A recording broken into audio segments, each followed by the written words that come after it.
In a world of remakes and remasters, Are we playing for what was once sacred and cool has now soured and become lame. Red? Gone are the days of pods and cowabunga. Now is the reign of slurp juice and dabs. Kids these days don't even know how bad they've got it. Now it's up to the best generation to rise to the occasion and make a show that dares to go where a lot of other nerdy shows have already gone quite a bit. That's right.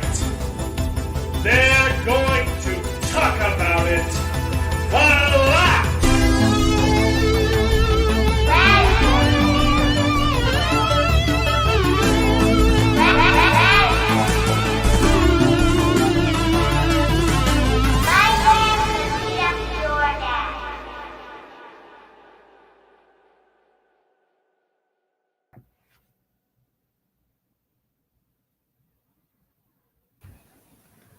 Hello and welcome to the show, everybody. This is Best Gen, where nerds complain about nerdy things, and it's called Best Gen because we're all the best. We're so good, and our generation was really good, and we're nostalgic for it because the stuff coming out of Hollywood is poo poo now. So we're gonna be all nostalgic and crap. And talk about good stuff that used to be and the bad stuff that schmoosh to schmee. Except I'm very excited today because we have the wonderful opportunity to actually talk about something good. Did it come out of Hollywood? Nope. It's from Japan. Godzilla Minus One is literally the best movie I've seen all year. Maybe the last 2 years? No. When was Better than Top Gun Maverick? That was still this year, I think. I don't know, David. We had this conversation 2 weeks ago. That's right. I'm getting Top Gun Maverick and Mission Impossible mixed up. Yeah, that's right. Yeah, but was Mission Impossible good? It's the best. It's the best movie I've seen since Top Gun Maverick. Yeah, it was good. And Mark has seen it. Good. Nice. We got Mark Clark in the chat. Mark Clark just subscribed to my Patreon. Ooh. And I haven't. I have to remake all of my end credit videos because you're the first Patreon member, Mark Clark, and I need to credit you as a producer. And I haven't done that yet, but I make a post. Yes, I will definitely. You will be in the credits of all my videos. I just need to change all of my videos. I have to re-render stuff. I have to figure out how I'm going to do my ending videos with credits now because I haven't had to worry about that till now. Thank you so much, Mark Clark. He's in the chat.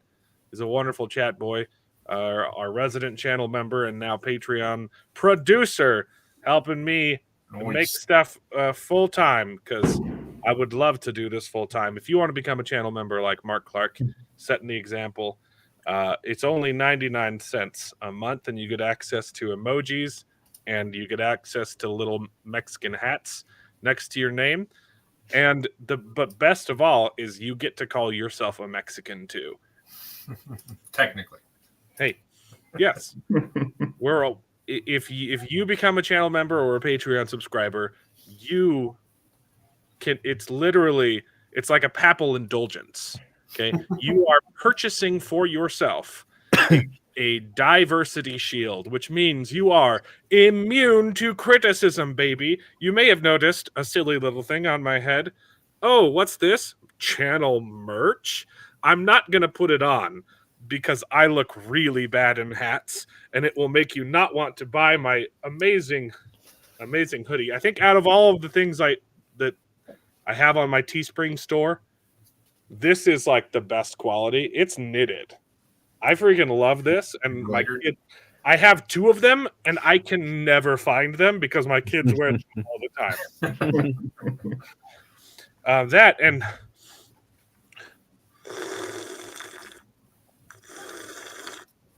oh wow, what's this? A custom printed, technically Mexican mug. We're working on getting one to Mexico that says actually Mexican. It takes a while to get stuff out there. But the Angry Mexican, that one you won't be able to buy because Mhm. I can't make you actually Mexican. He will have it'll be worth so much money if you like frame it and never use it Oh yes. and get it professionally graded because it will be the only actually Mexican mug in existence. Yeah, I don't really drink coffee, so that would be perfect. I don't think that I will use it. I will Well, frame it this definitely. is just water and soda I'm putting in this. Yep. I've got. Exactly. I look like I'm prepping for a blizzard because it's cold outside, baby. Cold It doesn't outside. that now? See, I know you're lying. It doesn't get cold in Mexico. Yeah, no, it gets cold because I'm like 3,000 feet over the level of the sea, over sea level. I don't know how you would call it, but sobre el nivel del mar. Yeah. Yeah. No, it does. It gets surprisingly cold in Mexico. You're not in a place where it snows though, right? They're very It doesn't snow because it doesn't make it. Like the storms do not form. That's what some people forget. That for a blizzard to happen, it has to have a storm. but No, it does. A blizzard is where granizo. yes, no. No, but blizzard is like with A blizzard is really bad snow. like Like the heavy like snow, this continuous snow for days on end. Yeah. Oh, okay, but how do you call it Like a rainstorm? when ice Oh, when so ice like hail. hail yeah. That's like a Pokemon, the Mawai. Oh, the Mawai. I knew that from Pokemon, but I didn't know that meant granizo. You knew the move from Pokemon. Yeah, I think that was Yeah, like I don't sleet. know, like It's a storm. it's also called sleet. Thank you, Duke. Exactly. You know it. You Chronic. know it. You know it. Chronic. Yeah, exactly. And it's not. That's what happens. Instead of rain, we get yeah, sleet. Yeah. Well, one day we'll get the Angry Mexa to come to Utah and he'll experience snow for the first I've time. never seen snow in my life. Yeah, that's something like. Although Yeah. it does get cold in Mexico. The monsoons in Mexico are intense, man. Oh I was yeah. stuck in some rainstorms where I'm from the town where the most rain falls in the entire world. I mean, there was a season where we had the same cubic amount of liters that fell every day, and the same amount that fell every day in my town in Tapachula, Chiapas, fell in the worst monsoon ever in Germany, where a lot of people passed. Yeah, so in Chiapas rains a lot because we have jungle, so it's literally a rainforest. Like the climate is literally rainforest like. So I'm used to a lot of rain, but the problem is that we have a lot of power outages, so you are like literally Oh, yeah. living on Oh, on yeah. the darkness I mean, every day. it doesn't help that everyone is illegally siphoning power for their houses. That's actually one of the biggest issues The that power lines in Mexico look like pin cushions, man. yeah, literally those big things that you see on the highways, we have those like on the middle of the street.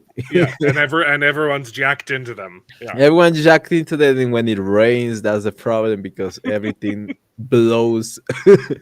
Yeah, blows up. Yeah. Mark Clark has been a channel for 14 months. Thank you so much for your support, Mark. It's wonderful, and thank you for being a new Patreon. Thank you for being a new patron. Again, I would love to be able to do this full time, and it's not quite sustainable for my family yet, so I have to divide my time and make less videos. But it's fun. YouTube is not compliant as well. Oh, my channel for the last like 3 weeks has been like Stagnant. well, so my Brandon Sanderson video is still consistently getting views, like 1 to 200 a week. Wow. And everything else has been like shadow banned. I should pull up the metrics, man. It's kind of impressive, like how badly my channel is doing right now. Which I released like a short a week for the last 2 weeks too. Yes. Because I cut up my Christmas video into shorts. Yeah. And YouTube, the funny thing is that YouTube tells you in the page that if you make more shorts consistently, that's why I did views. it. That's why I did it. And I've had success with shorts in the past. I usually, I've made a ton of shorts. Mark Clark, stop giving me money. Or, well, I mean, don't stop, but maybe now your brother David will become a member. Yeah. Yeah, David he's not even a channel member, man. It's pretty embarrassing, David. Thank you so much for the $1.99, Mark Clark. You're fantastic. Let's see if I can share this. Also, hey, did you see Mark Clark's comment earlier about book 5? Oh, did I miss it? Did you finish? Did you finish Lightbringer? You did.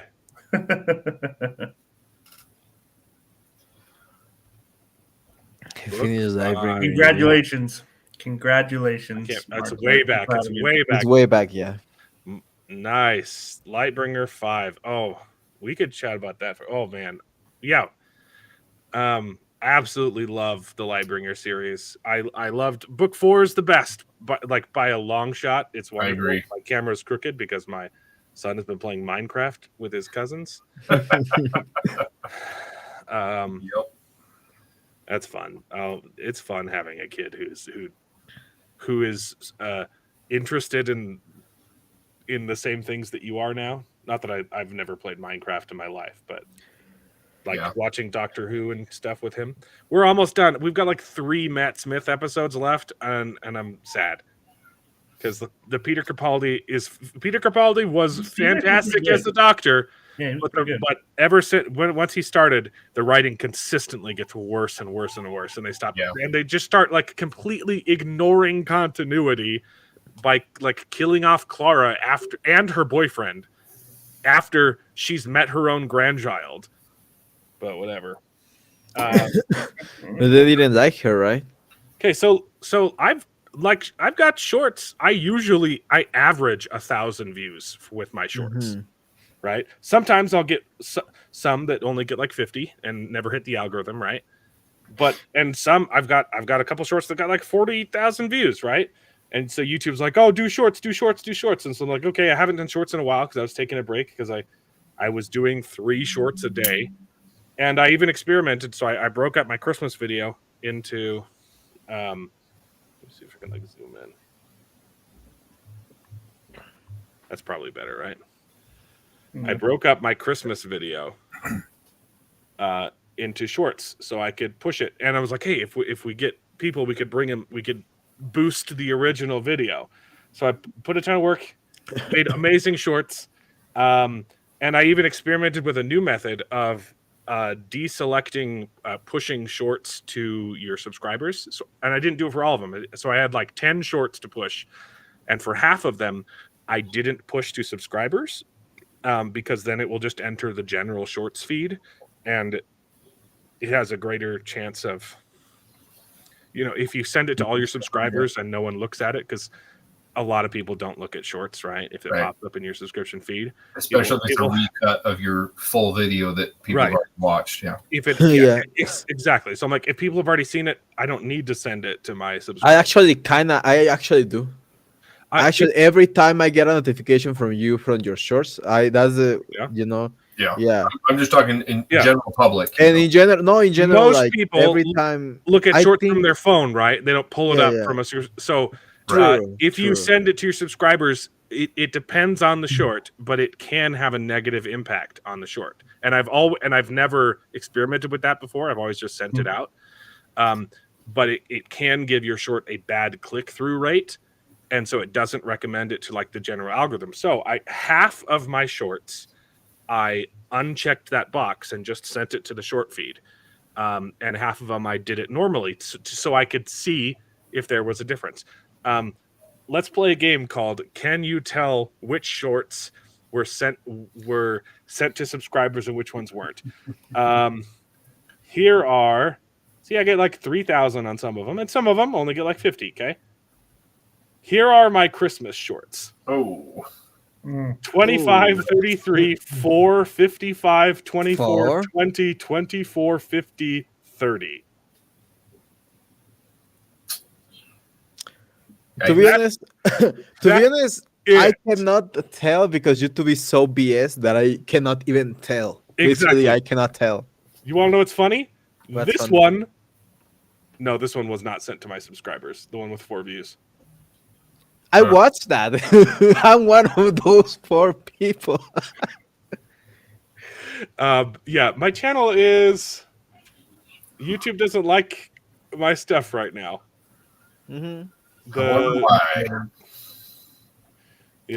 But it's like that the first with one, everyone. Like, it's so weird. YouTube, like, for example, for the videos, they were only getting like 100 views until I changed the thumbnail. For the thumbnails that did good, like for the one that from Lady Ballers, I changed that 100 times in Photoshop. I had 100 versions of that thumbnail. Yeah. And I have like 6 different ones on YouTube. I changed it like 6 different ones on YouTube, and that's the reason why I did good after I hit a good thumbnail, good enough thumbnail with the titles as well. So yeah, it's a game of luck, I guess. Sometimes Sometimes I think I'll have like a really good thumbnail too, and I'm like, oh, okay, no one liked that, I guess. Yeah, I thought that it was the day depend on the day, but I posted one on Tuesday. Nobody watched it till like Saturday, and in Saturday it got a lot of views. But it's like, yeah, it's really weird. And then I'll get my Brandon Sanderson thumbnail is just the worst thing ever, and it has 10,000 views. Mark Clark, it's Brandon Sanderson, but yeah, it helps that it's Brandon Sanderson. But I put his, but it doesn't. But I put his face on the live stream last week, and it's the least viewed one, which is crazy because a year ago our Sanderson stream got like 300. Got a lot of, yeah. But that's Clark, also because remember last year I was like $20. Thank you so much. Have a very Merry Christmas. Just a reminder, we will not be streaming next Sunday or the Sunday after that, but we will do, not next week, but the week after, we will do a during the week stream to talk Rebel Moon, either Friday or Saturday. You guys need to make up your minds because I can do either one. which week? Like after New Year's? The week after Christmas, before New Year's. Okay. Because we're not going to be streaming on Christmas Eve, and we're not going to be streaming on New Year's Eve because too many people can't come, and I can't stream on Christmas Eve. I have kids who are very young, so maybe once they're older and don't care about me, I can do Christmas streams, right? Red Rising. Okay, I'll get there, honey. I've heard good things about Red Rising. You get distracted. What was the point? Okay, so after Christmas and before New Year's, that week, Friday or Saturday, we will be doing a Rebel Moon stream to make up for our 2-week hiatus. 19 or 30th, yeah. So you guys need to text me and let me know Friday or Saturday. I'm good either one. Articus, I need to read Red Rising. I have it. I have not read it yet, but I own it, and it's not. immediately at the top of my list. I want to finish. I'm kind of. I've never done this before, but I'm kind of reading 3 books simultaneously at the moment because one of them's the Silmarillion. So I do that one in doses. It's literally like reading the scriptures. It's It's like a textbook. it's kind of dense. So I'm reading the Silmarillion, and I'm in the middle of Elric of Melniboné because I want to do a stream with the Prophet of the Dragon and Alex Green. And I've paused that one because I finished it because that one it's pulp, so it's short stories. So I've read all of them except for the last one, and I'm saving that because I read it too fast, and everyone else is still. Prophet's not done reading it yet, so I'm saving to finish that one. So I'll have at least something fresh to talk about. And I want to finish Shadbrooke's book before the end of the year, and I think that will be the last book I read this year, and then I'll be doing a big year of reading and summary because I've read 40 books, which is crazy. I've never done that before in my life. And then Red Rising, I will commit to reading that next year. It's a trilogy, right? It didn't compel me to read more. Yeah. Okay. It's on my list. Yeah. I will read it because I can read books fast now because audiobooks are great and dyslexia sucks. Audiobooks are fantastic. I got about 20% more of book 6 of Wheel of Time. And then I'm going to take a break from Wheel of Time and read through the Stormlight Archive for Sanderson just in time for the 5th book to come out. So, Mark Clark says Grinwoody for president, and that is the worst thing that you've ever said. Grinwoody is Lightbringer. Okay, Lightbringer book 5. I never. Book 4 is the best. Book 5 is phenomenal. I think it's a great ending to the series. There were a couple parts of book 5 that needed better setup. Yeah. But so much else is happening that was set up very well and is being paid off phenomenally that it doesn't bother me that much. But yeah, the people who randomly show up and heal certain characters, and I like thematically I understand why they're there and it makes sense, but it's not super satisfactory. It's satisfying. It's not super satisfying structure wise to just have people show up at the end, but and drop ship them in. It doesn't ruin the book at all because it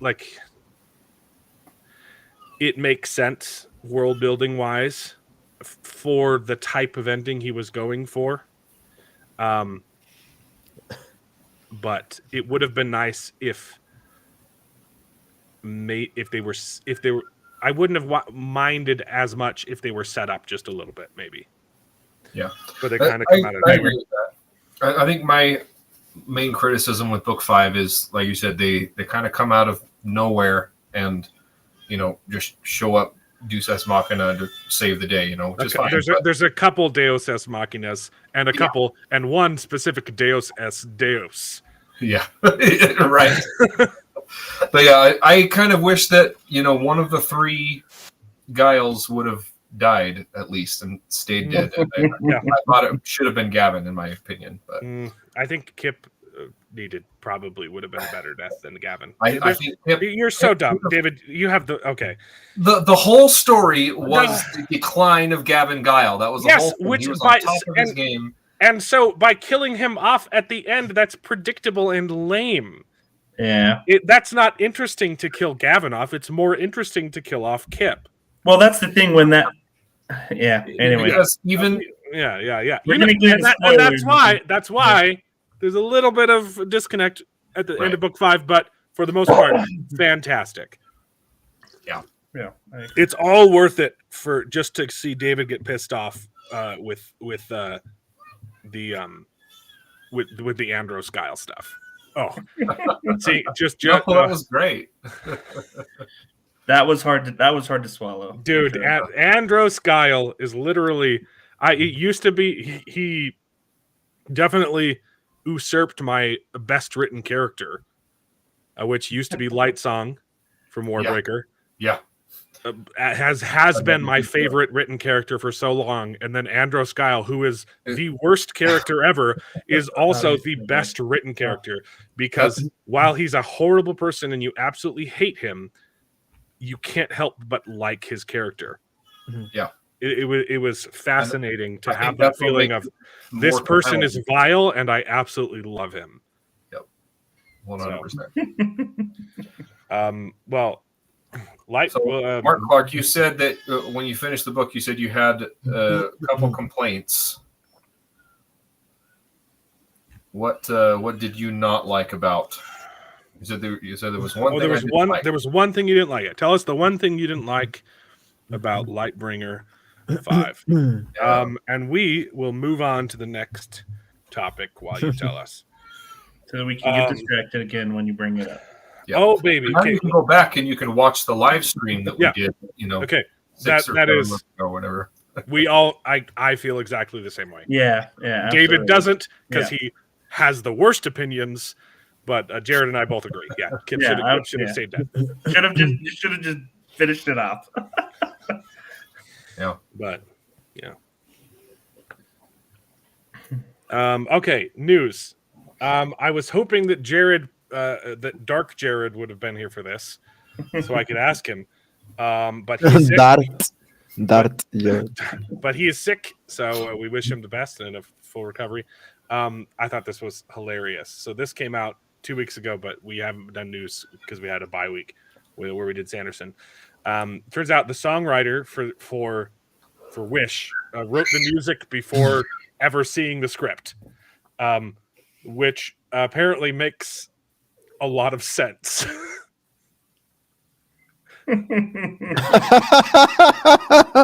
Wait, which one is this one? I don't know. I haven't seen the movie. I think this is the theme song to Wish. Is this accurate? I haven't seen it. I'm trying to think of what it was. It's been a couple weeks now since I saw it. So So did you maybe saw like the first song, like the Encanto, first song that they do to introduce. Maybe that's the one. But I can see some of a couple of the songs in the middle. Yeah. That's the funny part of the movie, that is so forgettable that you cannot even tell. This could be any one of the lyrics in the entire movie. Anyone.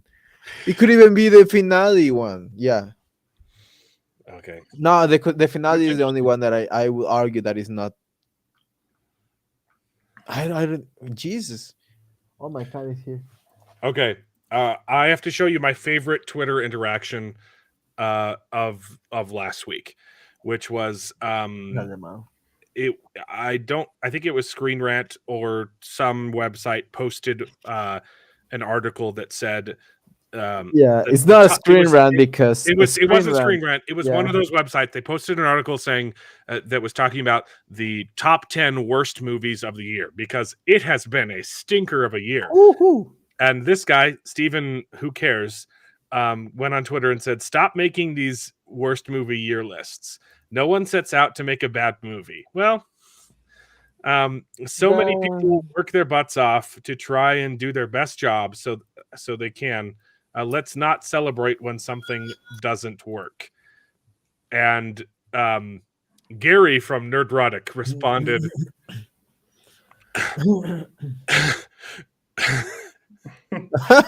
with an article from the website this man owns. Well, hey, editor-in-chief.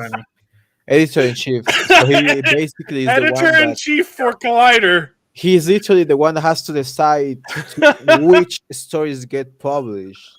So he literally published that story himself. I hate Collider so much. They used to be amazing. Yo, Jacob. They've just gotten bureaucratic, and they actually got bought out by the same company, parent company that owns CBR. Well, yeah, you can tell because they have the same exact layout on their same pages. format. Yep. Yeah. But they used to be awesome. But I just thought that was absolute golden, and I needed to share it with everyone.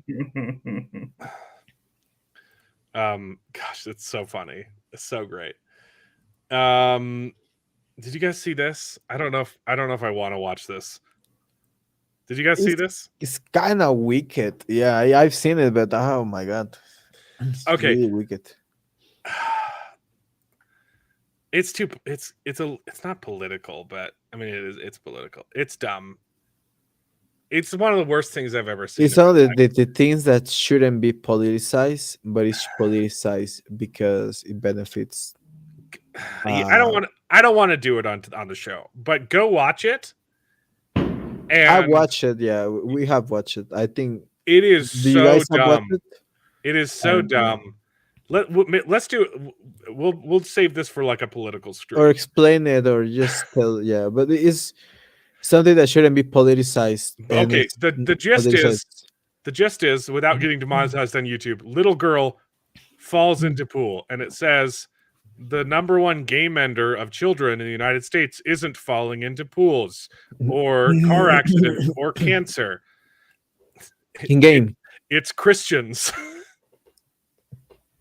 Is praying who pray and not doing anything about it. who send thoughts and prayers instead of taking action, and everyone shows up to give their thoughts and prayers instead of solving the problem in the United States. The number one game ender of children is pew-pews.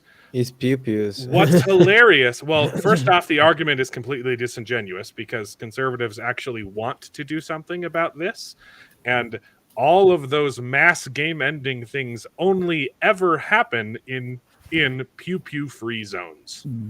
Guess what? I'm from Utah. I literally have my uncle teaches in an elementary school, and he carries a pew-pew.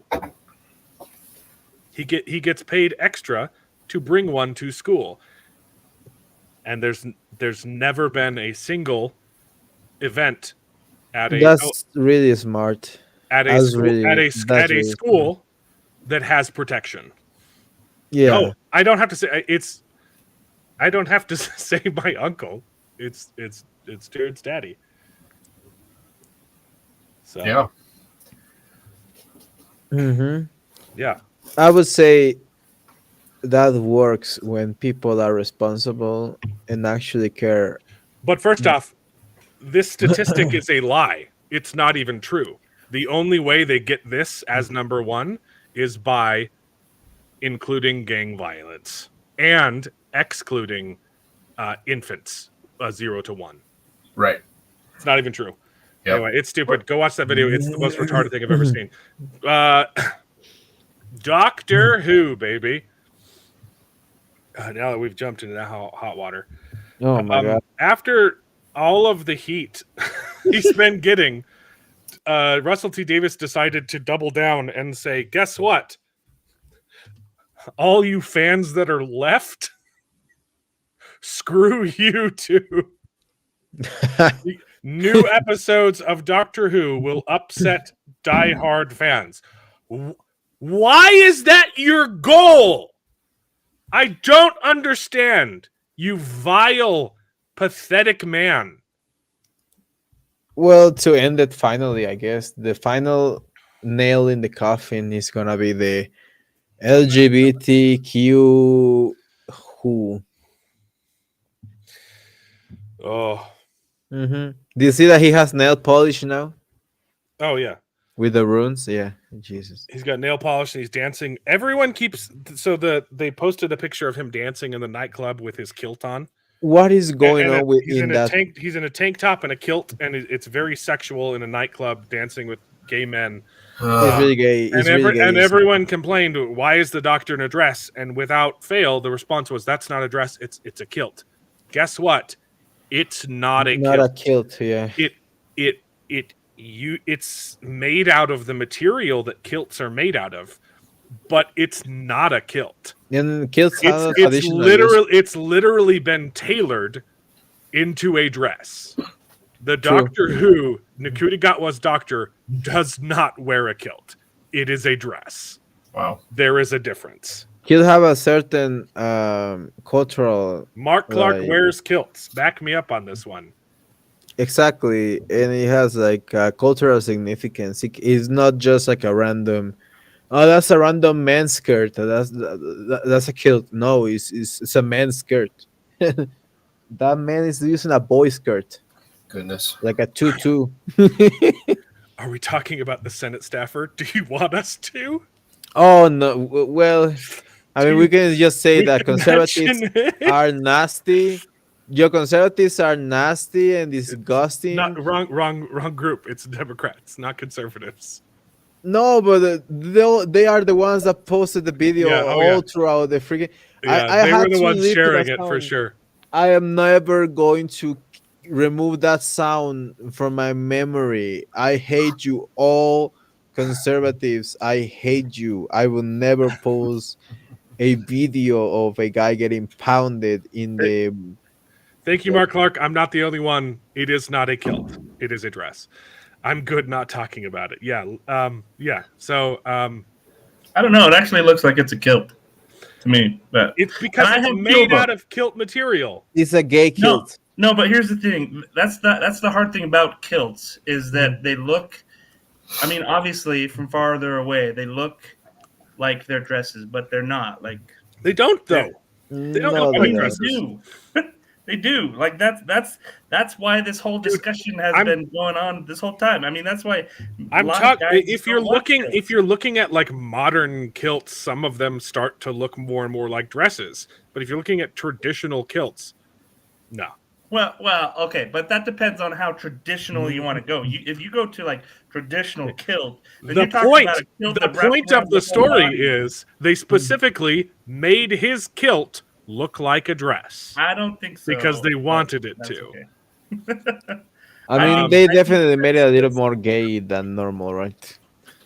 I mean, sure, there's a way of wearing a kilt that could Yeah, go towards this impression, but it looks like it's made out of a tartan weave, but the cut is completely different, dude. dude. I could go grab mine and show you. It looks just about the same. Put it on, and does. show us. Well, maybe Jared likes wearing dresses too. You're not exactly helping the argument. Dude, that's what I'm saying. I have legit Men kilts. can wear Uncut anybody. dresses too. When you have this article where the intention is to upset diehard fans, I think you can read between the lines. And Look, I get it. All I'm saying is that it probably is an actual kilt, but like just to say that it's cut like a dress may not be entirely accurate. And I get it, the way that he's wearing it and dancing around, yeah, it seems very weird. he has it pulled up over his belly button. That's where it's supposed to be. No, Literally everyone that's he has it pulled up almost to his nipples. no, like it's not that high. Have you seen I just watched it. No. I just watched it. You've It's not seen the that one high. of him dancing in the nightclub? Yes, I just watched it. Okay. All right. But that's literally where they say that you're supposed to wear it about your belly button. That's like where you're supposed to wear them. Like every kilt maker I've ever talked to, that's what they've said. Men can wear dresses too. Females have pilins as well. Little dick. So all I'm saying is that it's yeah, right. It's like the Old Spice thing, right? Like Old Spice, men can smell good too. It's like David, Can women have penis? you haven't been watching Doctor Who, right, David? Nope. Did you guys see? We skipped this last week, but did you guys see the that they didn't kill off David Tennant? Yeah, I heard that. that was the intent. With the bi generation. Oh, this video is not working right now. I don't know why, but he literally pulls out a giant hammer and smacks the TARDIS to turn it into two TARDISes so they can both have adventures. I hope that after the bi generation they finally come out with the trans generation and the they them generation and Yeah, that's the direction they're headed. yeah, and the kindred spirit generation. Even this Neil Patrick Harris is like dancing to the Spice Girls and singing along. I couldn't believe that was the Spice Girls. I thought that was the worst music that I ever heard in my life, and I was that's the Spice Girls. That was This show is so dead. It's so dead, and there have been leaks. Because now it's Chudigatwa's turn because David Tennant is out of the picture, and we're definitely not going back to him, even though we have him in our pocket in reserve in case this experiment doesn't pan out, which it won't. So they're going to bring David Tennant back. They are definitely gonna do, yeah. The trans generation was Jodie Whittaker, is what it was. There have been leaks. And I trust them because it's the same people who leaked the By Generation and all of the stuff from these 3 specials that have all been correct. They've said there's insider information that says the new season will focus on a love triangle between Chudigatwa's doctor, the new character who's not Rose, it's Ruby, the blonde chick, and her boyfriend. Ew. So, ew. I was about to say, that girl is really attractive, the blonde girl, but ew. Yeah. Doctor Who's dead. I hate it. And Doctor Who's new sonic screwdriver is literally a butt plug. You've seen the sonic screwdriver, right, David? I have not. Okay. Jodie Whittaker's though looked like a vibrator toy. This one looks more like a vibrator toy, to be honest, because it looks David, like. How have you not seen? I used to deal those. I have been intentionally avoiding getting my heart broken because I love Doctor Who so much. How have you not seen the new sonic screwdriver? Hold on. I actually was gonna say I had a comment about I'm glad that we are finally discussing the Doctor Who thingy, because this is my only experience ever with Doctor Who. Yeah. Imagine that. And I was about to say, what do you guys like about Doctor Who so much? Not this. Not this. David, are you seeing? Oh. That's the screwdriver? Yes. It's a butt plug. I mean, it's too white to be a butt plug. That would be a really painful butt plug.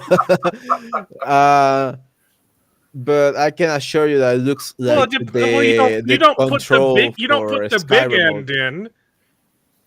If there's something that I always had is my dad used to have a Sky TV, so that looks like Sky remote, literally. Yeah, David could use the time he's not watching Doctor Who to make videos. And it looks like the Click movie. Like the control remote. It looks like the remote from Click. Doctor Who, because you asked what's the appeal? It's fantastic. It's just stop watching with Jodie Whittaker. You don't even have to watch the old stuff, but if you like the reboot stuff and want to get into the old stuff, there's some really good old stuff with Baker's Doctor. Tom Baker. I forgot his first name. But there's some really good classic episodes. Basically, it's an episodic sci-fi that it just explores some just fantastic concepts. Is that Star Trek? Yeah, it's like Star Trek but lighthearted and goofy. Yeah. It's really, really fun. Yeah, it's just about a time traveling doctor who goes around and solves problems. And then, like, when he never really dies, he regenerates into a new body, so it just like keeps going and going. He's an alien species, and so now he regenerates apparently. Yeah, apparently, yeah. What I mean is like they destroyed the lore, kinda, right? No, they absolutely destroyed the lore. Russell T Davies said it wasn't just by generation. He says with this by generation, it went back and changed all previous regenerations, and now every single doctor is alive simultaneously at the same time. Yes, this is a statement from Russell T Davies. Did you get that other statement I sent you? I think I sent you an email about. And the problem that you have to When- listen to this guy's statement seriously because he is the one that is doing the freaking writing Yeah, and the he's show. the showrunner. The showrunner. Like He was the he's showrunner previously, and true. he did a great job. But now, Yeah. not He so did much. he did a good job when he didn't have full creative control. True. David, you sent me the 10 antagonists who are really the bad guy. That's and the fallout. That's the Thought I last sent you email another I one. have from you. You might have sent it to the wrong email. I don't know. Yeah, I'm Doctor Who's dead, and the numbers show it. Huh. These were the specials. They're decreasing with every single episode. The Christmas special, which have you? It's a musical. There's a song that's released. You can watch now. The premise is there are goblins in a church that eat babies, and the doctor's trying to stop them. Right? A lot of people are freaking out about the baby eating, but like, it's not endorsing baby eating. I think people are overreacting to that because they're the bad guys. Doctor's trying to stop them. My issue is with the song. It is the worst thing I've ever heard.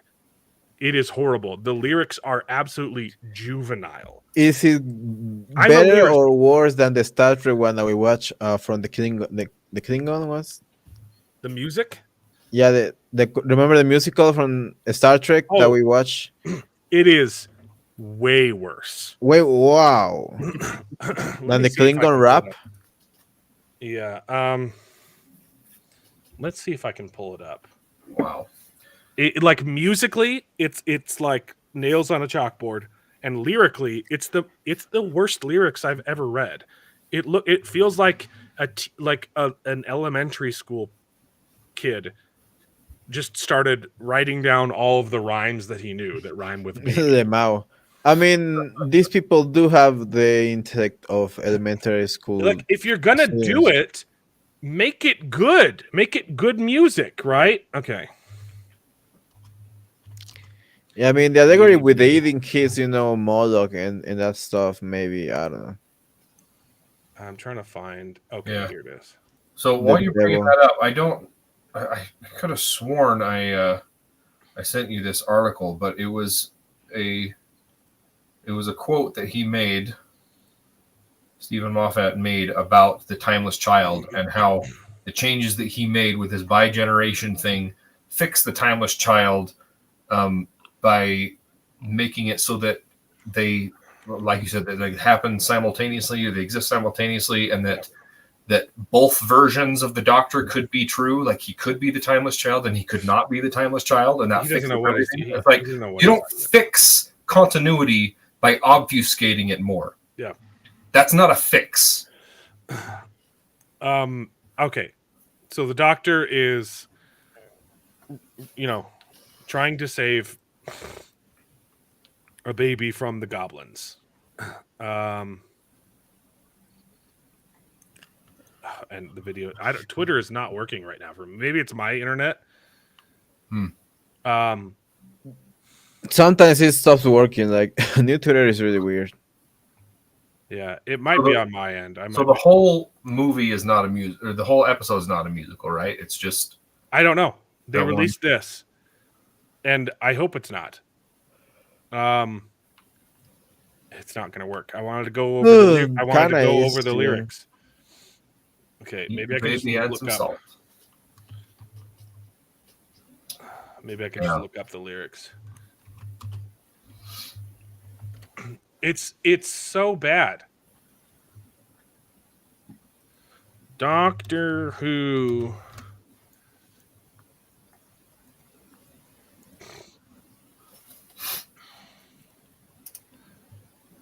Okay. It's a horrible, horrible song. We've got a baby, we can feast. We can dine 3 days at least. Baby blood and baby bones, baby butter for the baby scones. Little baby feets, little baby toes. Every one of us wants the nose. Babies had such very bad luck. Breaking the cadence, right? Now into baby we will tuck. Like, that does what? That's such a bad rhyme. Yeah. Like that's a stretch. You know, they're trying to say we're gonna dive in, Right. and that doesn't rhyme with luck. Well, tuck rhymes with luck, but it doesn't make sense for. But to tuck in, that doesn't. I've never heard that phrase used as "we will start eating." Right. I agree. I mean, maybe in the Brit. So it's a stretch, right? Maybe in England. Maybe in a year it will really be Doctor Who. Oh, all the old episodes are free on Tubi right now. That's Really. That's a W. Jacob Ironside suggests starting with the Tom Baker episodes. You really could. I'm a really big fan of the reboot stuff. A tuck is Brit for eating. Okay, all right. Okay, I stand corrected then. I think it's a stupid rhyme, but it's still it's bad cadence, right? Breaks up the cadence, and it's a dumb rhyme. Whatever. It's British. Okay, fine. I really like the reboot area.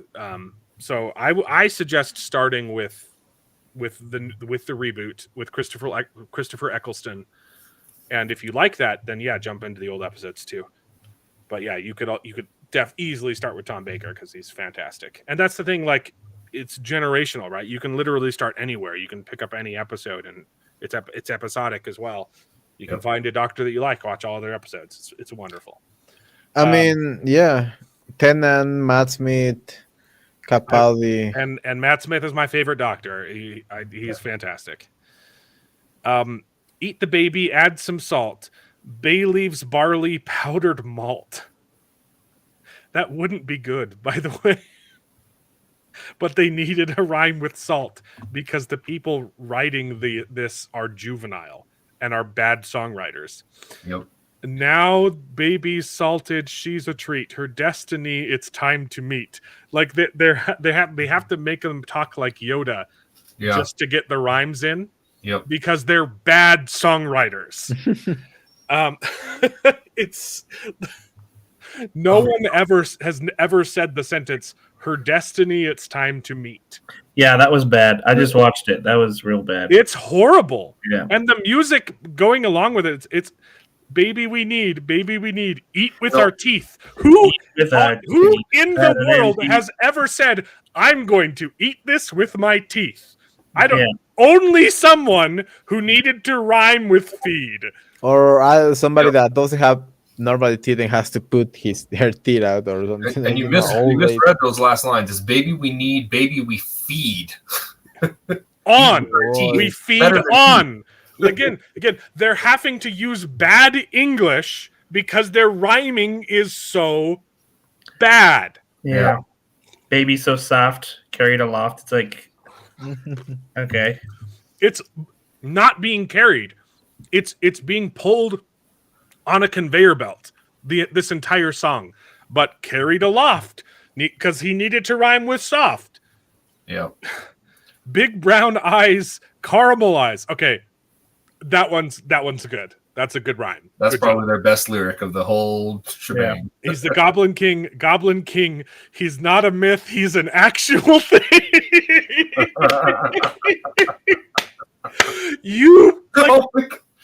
This is what you get when you hire people for their immutable characteristics instead of their skill. Yeah. You get everything you deserve. This is horrible. I could literally take this song and in 30 minutes give you better lyrics. Yeah. Mm-hmm. I do it all the time.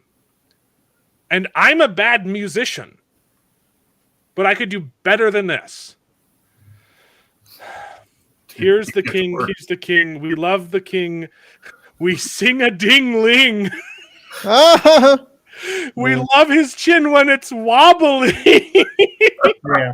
What does that mean? Yeah. It doesn't. It rhymes. That's it. He likes to dine on coincidence? Yeah. It fills him, builds him up, and hence What? Yeah, that one doesn't even make sense. Like neither one of those words Make any sense together? makes any sense. So why choose that rhyme? Mark Clark makes me want to is asking me to write a better song. I don't. I really don't want to because I mean, mock the episode with the song. Maybe like make a. But that's the thing. mockery It of the wouldn't get episode. any views because no one's watching. No one's Kind watching. maybe if it's really bad, a lot of channels. I've seen the channels that are reviving from Doctor Who, from the past Doctor Who. Yeah, 500 puppies with golden fur, orphan boys with jet black hair that doesn't even rhyme. Jet black her. Circus clowns with a red balloon. He can eat me. He makes me swoon. that is really a you can do a parody out of that, like like 7, I don't know, like baristas with blue hair, something like that. Do it during the stream as a bonus challenge. Oh, you want me to make the most riveting of content, Mark Clark? Oh, little baby, say goodbye. Here, let's fix one line. What's the worst line? Probably the wobbling. The wobbling. We love the dingling. Wobbling. A loft is pretty bad. It's an actual. I think the worst lines is we sing a ding-a-ling as we love his chin when it's wobbling. First off, I don't like the entire structure of the song. It doesn't even use. Obviously you don't have to, but it's not even using couplets. It's rhyming statements together. Like okay.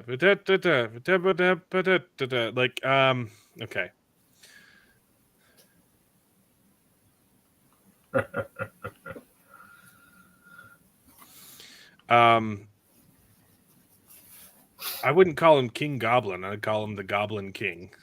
But we love the King, the Goblin King.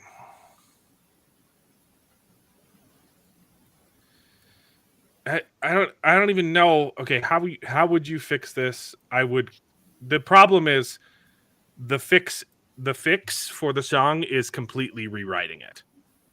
Yes. Completely rewriting it. So it won't resemble anything like this song, but I could easily give you a better limerick. You got to pay the troll toll to get into the boys' hole. No. To get into you wrote it wrong. It's to get into the boy's soul. Same. That's what I'm saying. You gotta pay the troll toll. To get into the boys' hole. I absolutely love It's Always Sunny in Philadelphia. Yeah,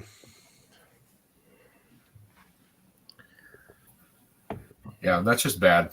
We can move on. I'll think of some lyrics. Yeah, but you gotta pay the toll. The troll toll. I'll put that at the end if I want to do it. Yeah, so numbers are just increasingly decreasing. Increasingly decreasing. Exponentially decreasing. Yeah, and this is the first special with David Tennant could only get 5 million viewers back. I don't have the numbers with me right now, but the last special, the 50th special, the Time of the Doctor, Day of the Doctor, whatever it was, I think it was at like 10 million. So Doctor Who's dead. But Christopher Eccleston, I think, yeah, one of the best doctors, spoke out, criticized Russell T Davies. Have you guys seen this? Mm-hmm. I have not. Yeah, I saw he was on a panel with Billy Piper. Because they are doing here. I have to change this because you need to hear it. So give me 1 second while I saw he was on a panel with Billy Piper. Because they are doing like an audio drama. Doctor Who has a whole bunch of like books, supplementary material. So they are doing an audio drama together for Doctor Who, right? That took place during his run, which they do that kind of stuff all the time. Shoot. Which screen is it? Now I got to start over. And someone asked him if he'd ever come back to the show, and this was his response. Can you guys hear? No. Yep. Yes? I love this man. Now, what would have to happen for that to become a reality? Sack Russell T Davies, sack Jane Tranter, sack Phil Collinson, sack Julie Gardner, and I'll come back. So can you arrange that?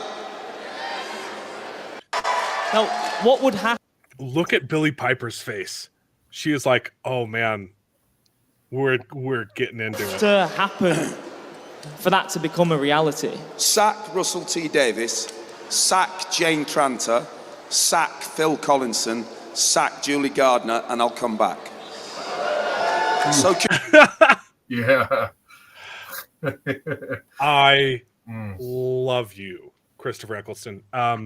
If you don't know the behind the scenes stuff, Russell T Davies is the reason why he was only the Doctor for one season.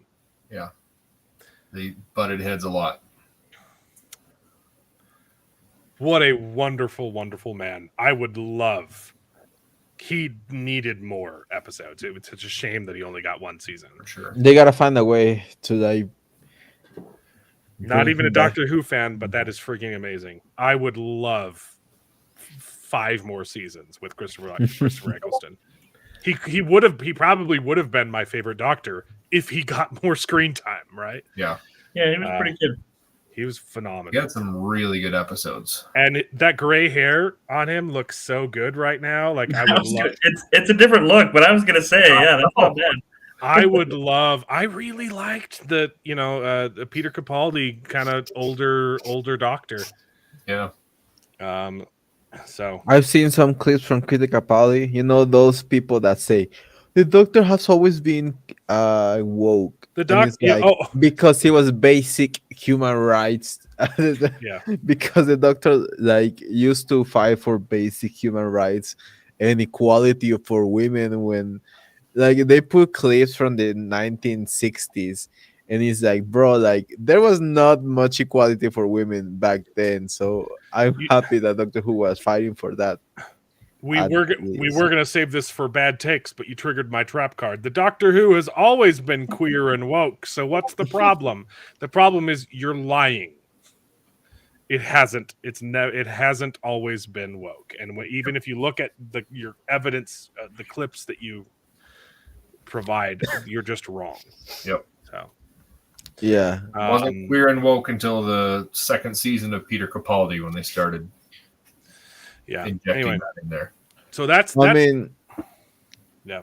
It's always been liberal. It's always been liberal because it's always been progressive. It's a sci-fi. Like, sci-fi has always been progressive thing. Yeah. Star Trek, like I watched the old Star Trek, and there's a lot of that. Yeah, a lot of things. Yeah.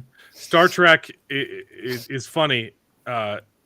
It's funny that the liberals destroyed Star Trek because it was pretty liberal to have a universe where socialism worked. Yeah, exactly. Right. The fictional sci-fi universe where the first time socialism has ever worked, guys, is the only time, and we're gonna take that show and ruin it. But yeah, Star Trek's great. It's fine. It's fantasy because world. they killed it because narcissism. Anyway, so here's a meme to get you through the news. I'm not going to read that out loud.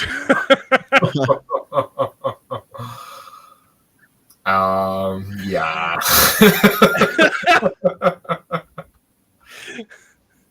But it's a great Babylon Bee is fantastic. Okay. Yeah, that's the news. We've got there's some bad takes. Is it the Harvard one? Nah.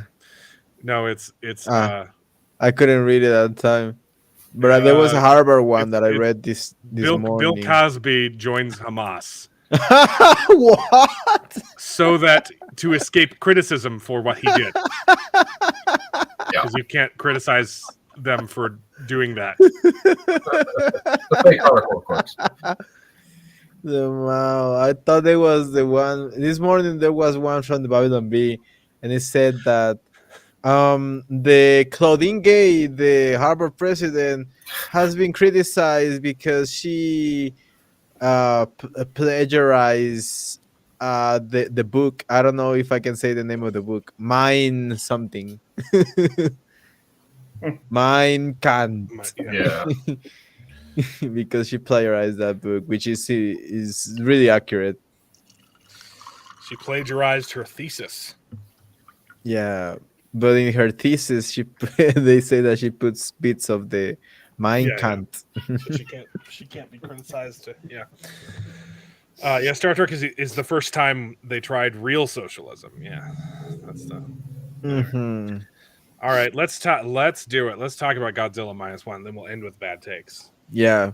So guys, I loved Godzilla -1. Yeah. And here's the thing. I don't love Godzilla movies. I think most of them are kind of dumb. I've never been a big kaiju guy, right? I enjoyed Pacific Rim because it was so over the top. It was like, okay, this is just like watching anime. It's things punching each other. But like the story's terrible. I liked seeing the punching, and that was it. But not enough to like ever watch it again. Which is the main reason why I don't care about the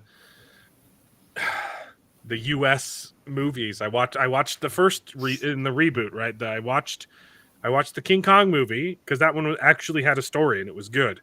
Yeah. King Kong. And I watched the Godzilla one, and that was it. And I think there's been like 4 movies since that I just have not watched. Like that. There was the Godzilla remake, then there was Godzilla King of Monsters, Mhm. and then there was King Kong Skull Island, and then Godzilla versus Kong. There might have been another one. I'm not sure. I think Skull Island was the first movie chronologically, but right. But the Godzilla remake was okay, but the ending part where the Asian guy from Inception just says, "Let them fight," and they just duke it out in the city, and that solves all the problems. Okay. It's kind of stupid. Yeah, Pacific Rim felt like Michael Bay film on steroids. Yeah, Michael Bay films can be enjoyable, right? If you turn your brain off, right? Right. Yeah, Billie Piper is married to Lawrence Fox, so she might. Yeah, you could tell. Like that wasn't a oh my goodness, I don't agree with what he's saying grin. That was a holy crap, he's gonna say it out loud grin. Yeah. Yeah, Billie Piper. Yes. Yeah, probably. She's pretty good. Although Rose was. Oh no, that is Rose. That is Rose. What do you? Martha was pretty cool too. Yeah. She was more proactive. Billie Piper was just kind of like, "Oh no, come help me." She was a little bit too like head over heels in love with the doctor, right? Yeah. But man, she was great. I don't know. My favorite was Karen Gilligan. When you get to Matt Smith, was phenomenal. I was gonna say Karen was good, and same with the one after her, which was Clara. Well, Clara was good when she was with Matt Smith. Yeah, that's the problem. As soon as she went over to Peter Capaldi, it's like she was a different character, and it was. She was a completely different character. Yeah, I loved the concept of Clara, the Impossible Girl. Yeah, fantastic in her first season, and then Martha was a desperate housewife. Yeah, they did the unfortunate trope for the first couple companions in the reboot. They're all in love with the doctor, and you're like, oh, come on. Which is why most people love Donna, because it was the first time you're like, oh, okay, we're done with this trope now. Yeah, that's true. Yeah, a lot of people do that. Yeah. Donna's fantastic. They've had some great companions. I don't like the actress for Donna. She's really you. But when she's not writing her own lines, she's great. Oh, okay. Don't forget Bill. She was a lesbian, you know. Yep. That's the one after Clara, right? That's other black one? Yeah, the one after Clara. That's when they started. I did 100% forget about Bill. Yeah. Right? Because it sucked. So, or sorry, she didn't? She's a lesbian? Yeah. That was a bad joke. Anyway, yeah. Godzilla, stop trying to, you guys. I hate you because I cannot watch it, so that's why I'm trying to divert you from talking about it. Smooth. How did that even happen? We had fully transitioned to Godzilla. Who did that? I'm We a were talking about Billy mastermind Crystal on distraction because I Was have it just ADHD. a comment? Yeah. Yeah, no, you were talking about kaijus or like Kaijus, yeah. yeah, the anime thing, and then you started talking about Clara and the companions for. Yeah. It was a comment. I was a comment. Mark Yeah, it's a Clark. It was comment. Mark Clark. It was your fault. It was your fault, Oh, Mark Mark Clark. That was Clark. Mark Clark. That's what it was. Oh my That's goodness. on you, brother. I don't even know how that happened. Yeah, wow. Kaijus. Yeah. Kaijus. I don't like the US movies. I know that the Japanese Godzilla movies have a lot of love. I watched a lot of the old ones when I was a kid, and they're just they're so cheesy. It's hard to get on board. That's my problem. There is a lot to appreciate from them, but like I don't love the corniness. I've never been a huge Godzilla fan. Honestly, the only Godzilla fan I ever loved was the one that everyone hates. With Matthew Broderick. 2000? The Matthew Broderick version. I saw it when I was a kid, and it blew my mind. Of course, watching it back now, which I haven't done in 2000? 20 years. Yeah, the 2001. That's my favorite one. That got me into like, oh my god, I love that movie with all my heart. Yeah, because it had more than just Godzilla smashing stuff. You know, it actually had a plot. It's a human story. Yes. Yeah. And that's what's so great about this one is it's more than just Godzilla. It's the people in there and the angle that they come attack it with. It's the one with all the baby having it being exactly the baby Zillas in the end. Yeah. But that was kind of to finish my point. But to finish my point, that's the only one I ever liked watching when I was a kid. I'm sure watching it back now, I will find more criticisms and maybe understand why people hated that movie. Right. I know that they took a lot of liberties with the Godzilla lore, like the monster lore, and they made it asexual and not asexual. What's it called when you can reproduce by yourself? Is it just asexual? Okay. They made it asexual and they made it a mommy, and so I understand those complaints. But having that was also my first Godzilla movie. Having not known anything about the lore, it was a fun movie, and like David said, it had a good human element. The human story was good, which is what totally sucks with the US reboots right now. Right. Mm-hmm. No one cares about the humans because it's bad writing. Just monsters. And that is where Godzilla -1 absolutely just flourishes. Just it's so good. I didn't care about Godzilla because the human story was so good. Yeah. Baby Zilla, no, I'm not doing it. I'm not stooping to your level. The 1999 film was corny, yes. But I like it did some really cool stuff with New York, and they approached killing Godzilla in a good way. They made plans and stuff. It was cool. I'm sure I will have more complaints if I ever rewatch that movie. You know what we should do? But that's the preface. I've never been a Godzilla fanboy, and I actually wasn't excited to watch this movie until everyone said you have to watch it because it's fantastic. And I even went into theater saying, "Okay, you prove it, right?" Yeah. Within seconds, David leans over because we all saw it together. David leans over. Okay, this is really good. The opening of the film was really brilliant. My only criticism with the opening is they show a little bit too much of Godzilla right away. I wish you would have been more obscured in the shadows and did close-ups of stuff. but until the end of the beginning sequence. But they showed him like right away the full shot. I'm like, I think a little bit more mystery in the dark. Like, what the heck is this monster? I disagree. But, I disagree. Theoretically, you are correct, but we live in a world where everyone knows the twist to Planet of the Apes. Yeah, that's true. Yeah, right. We already in its day, Planet of the Apes is the ending to Planet of the Apes is literally the greatest plot twist of all time. The entire movie is set up where you think that he's lost in space on some crazy planet, and he's trying to make his way home, only to realize at the very end, oh no, I have not traveled through space, I have traveled through time, and this is Earth in the future.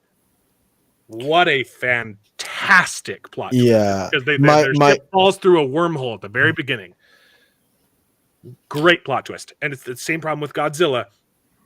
Everyone knows Godzilla now.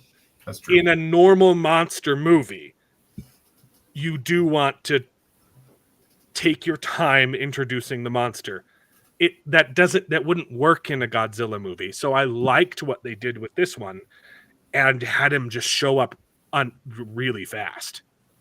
And when he shows up in the opening scene of this movie, it is brutal.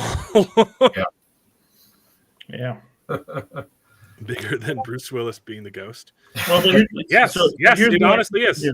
I will fight you on this. There is no plot twist greater than Planet of the Apes. My father was really angry with the reboot of the franchise because don't talk about the Tim Burton movie, okay? No, but he loved the first Planet of the Apes, and he showed it to me when I was like 15 or something, because he said you gotta watch this, and that I was blown away by the plot twist. I was like, for days I would talk about it and think about it. So you got to experience it without it. You knew it because see, we grew up. Everyone knows the imagery of the Statue of Liberty in the sand, right? It's been spoofed by Spaceballs, so everyone knows the twist without ever seeing the movie. But as a Mexican, I didn't know. Didn't. So I didn't know about it. I am so happy that you got to experience that twist. Yeah, it was like holy, literally shattered my world. I was like thinking about philosophy and things. I was tripping balls, like the kids say nowadays. Yeah, and it's even worse for kids nowadays because of the reboots, where they show you that it's Earth, right? Like, why would you write a prequel to Planet of the Apes? It defeats the purpose of the entire story. That's so dumb. True. Let's show you how it became the Planet of the Apes. I do not understand why people find the reboots Planet of the Apes movies interesting at all. No, my father hated them, like because of that. Because he said like it's just a monkey. Like the ending of the movie. Yeah, the ending of the movie is literally spoiled in the title. It shouldn't be called Planet of the Apes. It should be called maybe this planet might end up with apes. Yeah. Who knows? The becoming of the Planet of the Apes. The planet of either humans or apes at the end. Maybe the rise of the Planet of the Apes made more sense. Yeah. But it was during the time where everyone was calling the movie The Rise Skywalker, The Rise of Batman or whatever. Yeah, the movies are really well done, but I get your point. Yeah. Like they look fantastic, and I think the stories are all right. I think there probably should have been 2 films instead of 3. 6 now? I don't know what they're on now. Yeah. But anyway, Godzilla shows up, and I think your point is moot, David. Because you said, man, that was awesome. That opening scene, he just shows up and just wreaks havoc. Yeah. And it was a great opening scene. Yeah. I am so jealous. I've never been more jealous of being I've been jealous of being American a lot of times in my life, but I've never been more jealous of you guys and being American that I have to wait 2 more weeks to be able to watch it.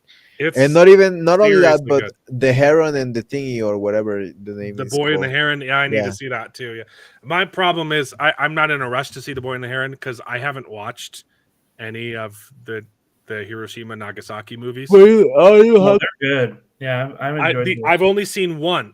I never grew up with them, and I know That's all you need. I know that they're staples, and that everyone loves them. I just never had them as a kid, and so Yeah. I have to like go out of my way to watch them as an adult now. I'm kind of waiting for my son to be interested in them, and then I'm super excited to watch all of his movies. The only one I've seen is the really depressing one, which Yeah, was the airplane one, the name of the wind, whatever it was. yeah. Um, Don't show your kid the Miyazaki movie. To be honest, I saw them too early in life, and they traumatized me for life. Like they traumatized me for life. So yeah, don't. I'd be jealous of us too. Yeah.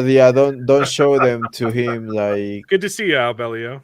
He's a cool guy. Make sure they you. are really weird.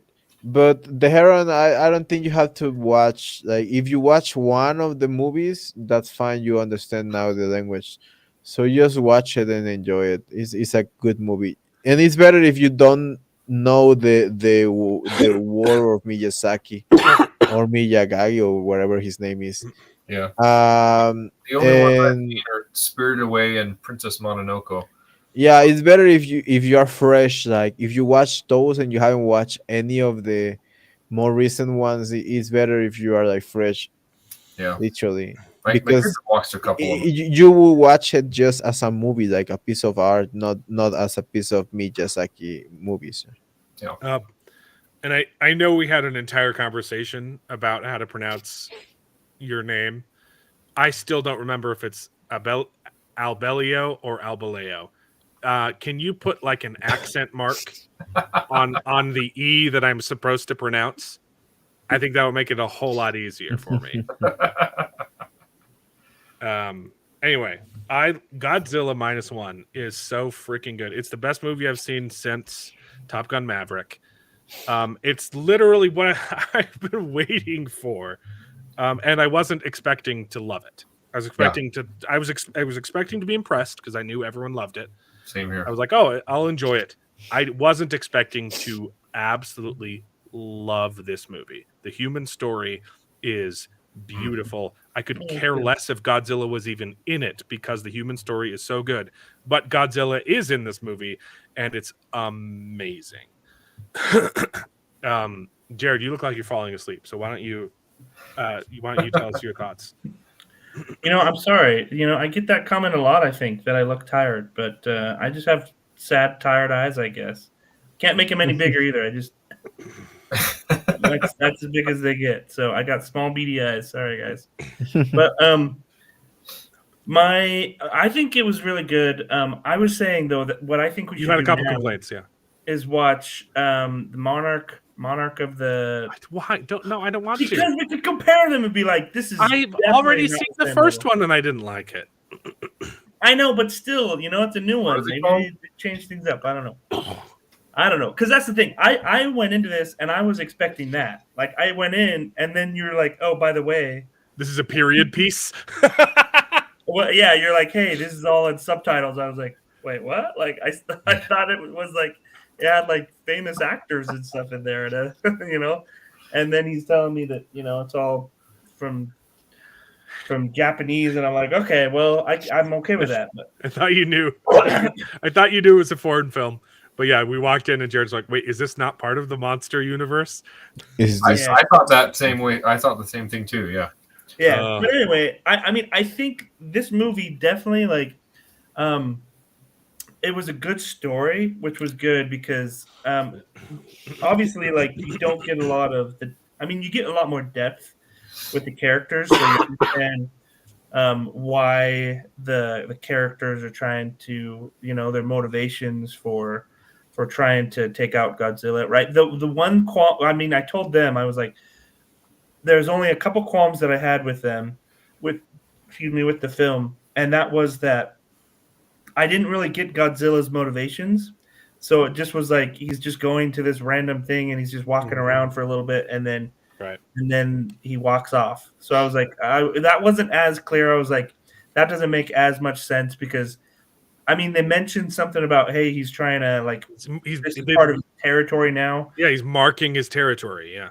But at the same time, I was like, that just didn't come across very clear. Like it literally, he's like, he goes in, he breaks a couple buildings, kills a couple things, does his little lightning thing, which was dope. Like literally, the blue ray, like the energy blast thing, was so good. It was really good. Like I love that because that's a classic like Chinese Godzilla trope that has never looked good ever.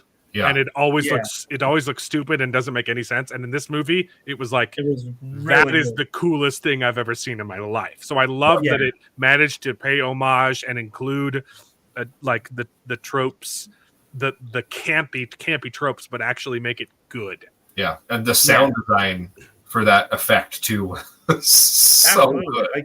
Like there were so many good things about this movie, but like I said, the one thing I was like, I just didn't understand his motivations as much, you know, like, and you understand his motivations more when obviously they're attacking him, and it's kind of more of a self-defense. Right. But it just seemed to me like he does a lot of standing around, where he was like, "Oh no, the boats are circling me," you know, like he doesn't go and like try to attack him. He just is like, "Oh no." Well, there's two of them. They're dividing his attention. What's he going to do? See, I completely disagree with Jared's criticism of the movie. I'm sorry. I don't need to have a scene in the movie where Godzilla visits his therapists and talks about his feelings. I get that, but there's animal instincts. There's animal instincts that we're talking about. Yes, and Godzilla in this movie and this movie. I genuinely don't understand that point of criticism, and because this movie is the clearest out of any Godzilla movie that I've ever seen. I think I've seen 5 or 6 out of any Godzilla movie I've ever seen. This movie was the clearest to me on what Godzilla's motivations were, and it was so different. Sometimes maybe the Matthew Broderick one, because you know you got the whole he's nesting or she's nesting plot line. In a lot of these movies, Godzilla shows up and you're like, oh, he's the bad guy, what's he doing in the city? And then he ends up being the good guy and fighting monsters for the humans, and you're like, I don't understand what any of this is. In this movie, I get that. It's stripped down, and Godzilla is a predator who is marking his territory, and that's it. He shows up at the city and he's playing. He's stomping on humans, he's picking them up and eating them and smashing buildings and then pissing everywhere. I get that, but there's a lot. It just felt like he wasn't. The only thing that was really menacing about him was his size and that ray, right? Because a lot of the times it just felt like he was literally just like doping around, just like, oh, okay, I knocked over that building with my tail on accident, you know, like there was a lot of that. Like, no, it was never on accident. He used his tail intentionally every single time. He used it as like a whip. There were parts like that, but there were other parts where it wasn't. Like, for example, the end part, like I was just mentioning, where they're circling him. Seriously, if you're getting circled, you should attack one of the boats, right? He was being distracted by the airplane. The airplane was shooting at him. But initially, when they started going around, he should have been like, "Oh, there's the boat. I'm going to go attack it." Okay. It showed that they were going around, and Godzilla looked like between the boats, like, what is he going to do? And then the airplane came in, and he swiped at the airplane. And then I get it. But that's what I'm saying, though, is it feels like he's just doing too much standing in a lot of the movie. I agree. And I think that's partially due to his design. His arms were kind of T-Rexy. He did have T-Rex arms, and I loved it. So I loved his tiny arms. Yeah. Like the first part, like you were talking about, David, the first part of the movie, that was terrifying, right? Because literally he's a little bit more mobile, you know, like he goes in, he eats people, right? So he's eating people, he's destroying things. But he was smaller. Yeah, he was. He was smaller. So you do, And I get that. In the opening scene, he's very small. He hasn't grown yet. And he's very mobile, and it's more like the T-Rex attacks in Jurassic Park, right?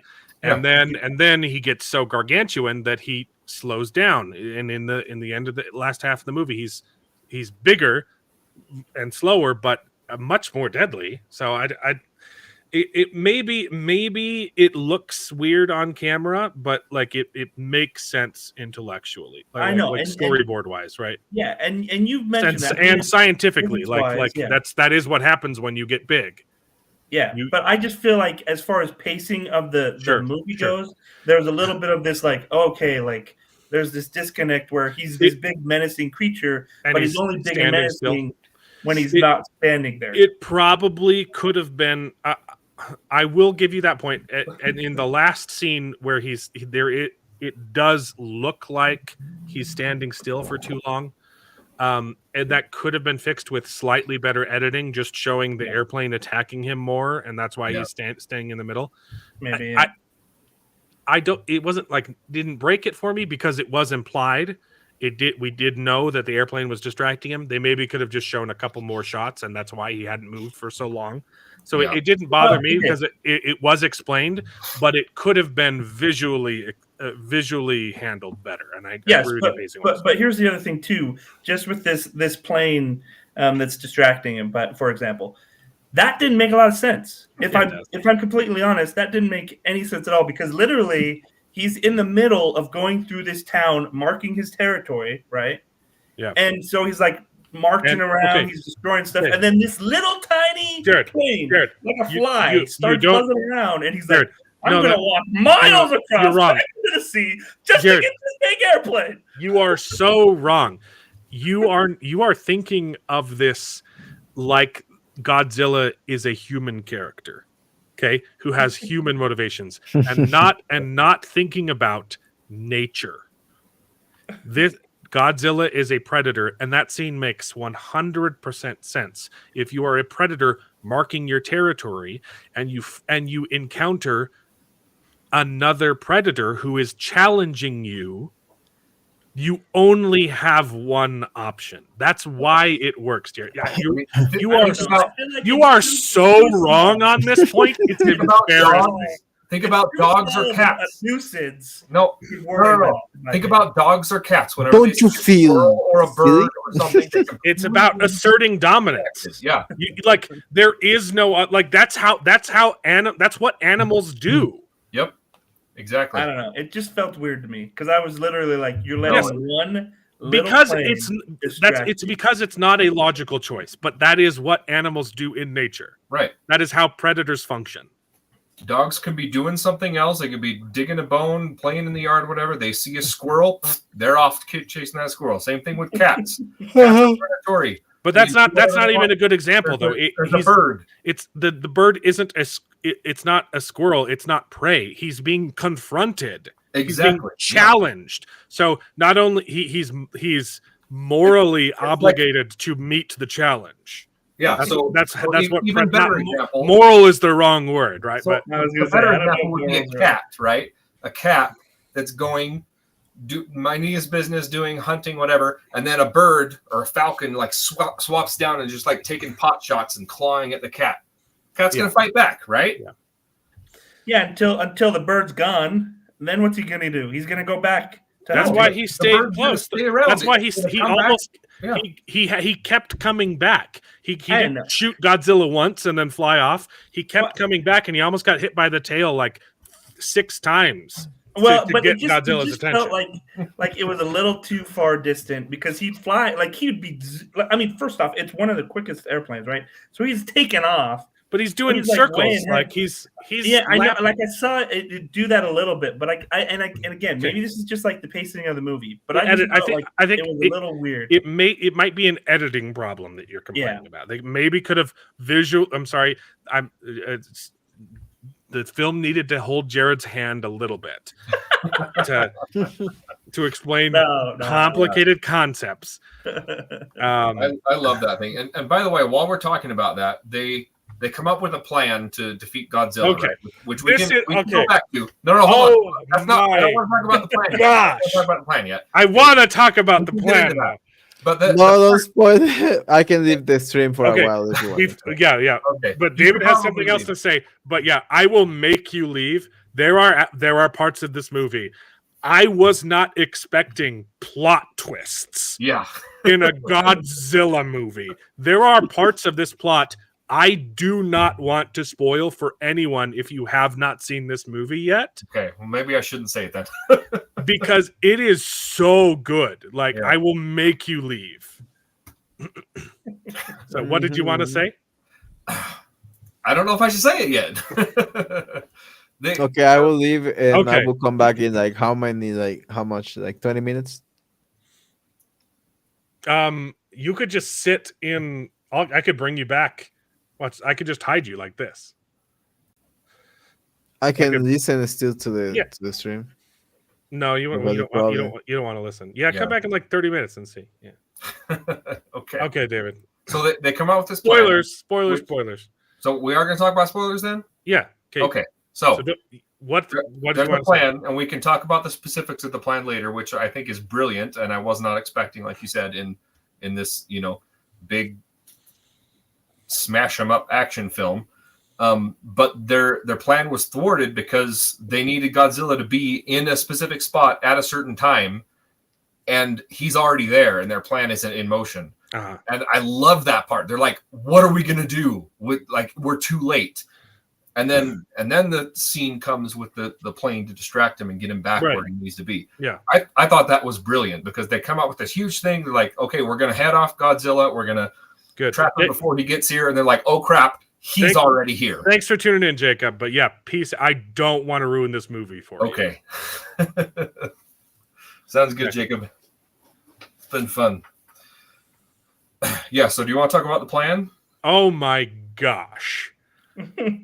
I was giggling like a little schoolgirl He was. in school because this movie takes a break to do a science fair.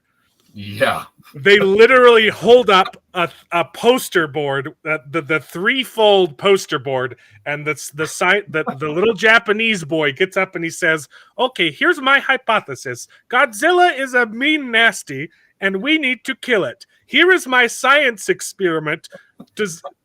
Here is my science experiment where I've come up with a concept to kill Godzilla." Oh my! It's not. I'm being facetious a little bit. It wasn't a poster board, but he literally has like he has a presentation to demonstrate how we are going to kill Godzilla scientifically. I was so freaking happy.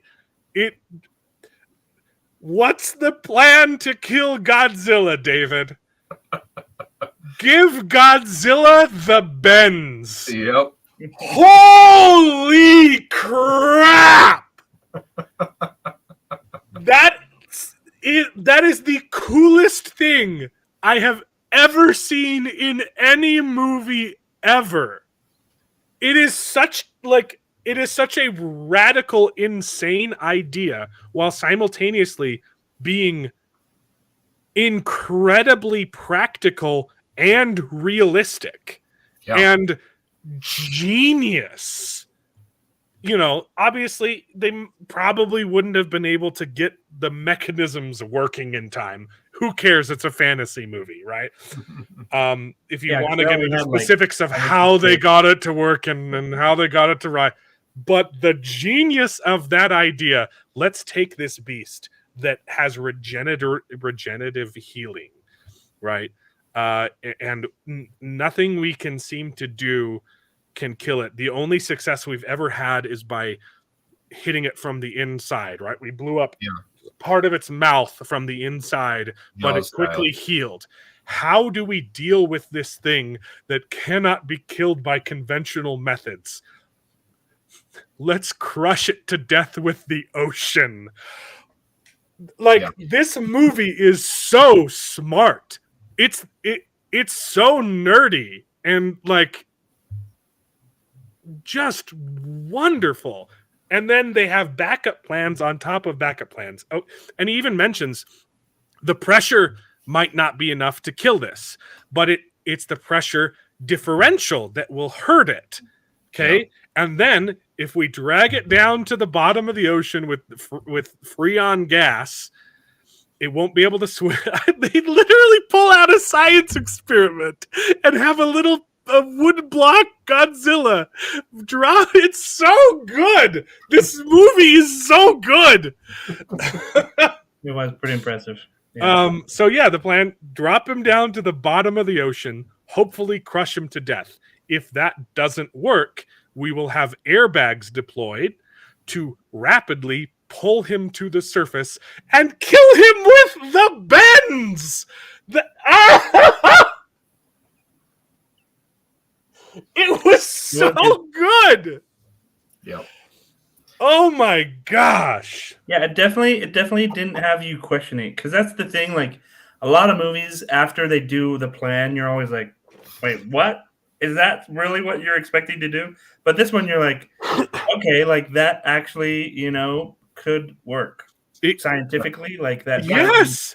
Yeah. It's genius. It would work in real life. And the visuals of when they pull when they pull him up and you see him, you're like, that looks so good. Like he's basically like imploding because of the pressure differential. Oh, that's so smart. That's so freaking smart. I can't get over how freaking nerdy and awesome that moment is. Yeah. But even though it is nerdy, they explain it in a way. Yes, Like, they explain it to don't need dum-dums. understand. We don't need to be a nerd to love this movie. Yeah, it's really good. So I don't want to spoil, the ending and everything, but I want to talk more about the story with the other characters. And some of the themes that they explored. It's so good because this is a period piece, right? This is right after World War II, and the main character is a coward. The main character is a kamikaze pilot who didn't want to die. And just the way they explore like the good war,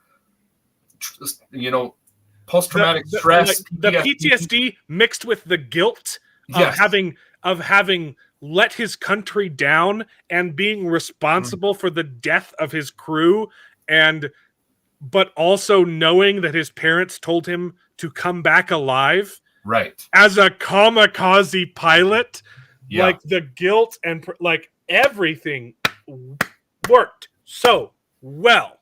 Yeah, it was very, very good, and they have some amazing dialogue and speeches about about the war and about how Japan treated their people.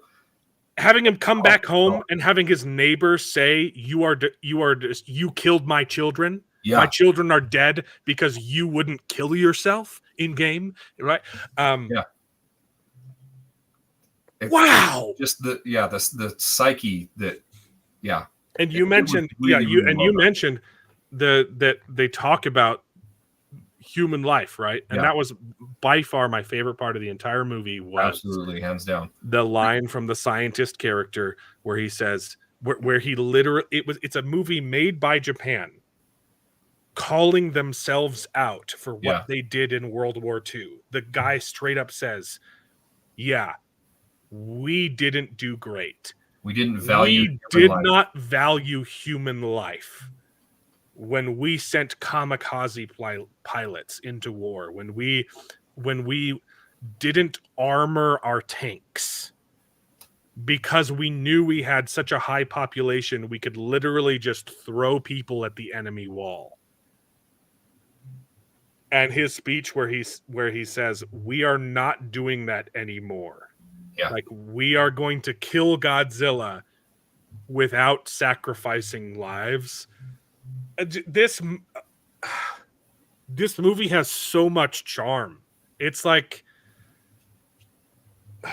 it's so ironic that everyone's least favorite part of the American Godzilla movies are the humans. And it's the complete opposite with this movie. My least favorite part of this movie is Godzilla. Yeah. He doesn't need to be in the film. And it's a good movie. Yeah. Exactly. I 100% agree. And the scenes with this ex-kamikaze pilot and the woman and the child that he finds. Let's talk. Yeah, so good. Like the acting. Let's make sure we get in the spoilery bit before Mexa comes back. Sure. Killing off the girl halfway in between the movie. Yeah, that's a very dramatic decision. But the way they do it is just brutal. Yeah, that was good. Like energy blast ties right in too with his feelings of being a coward.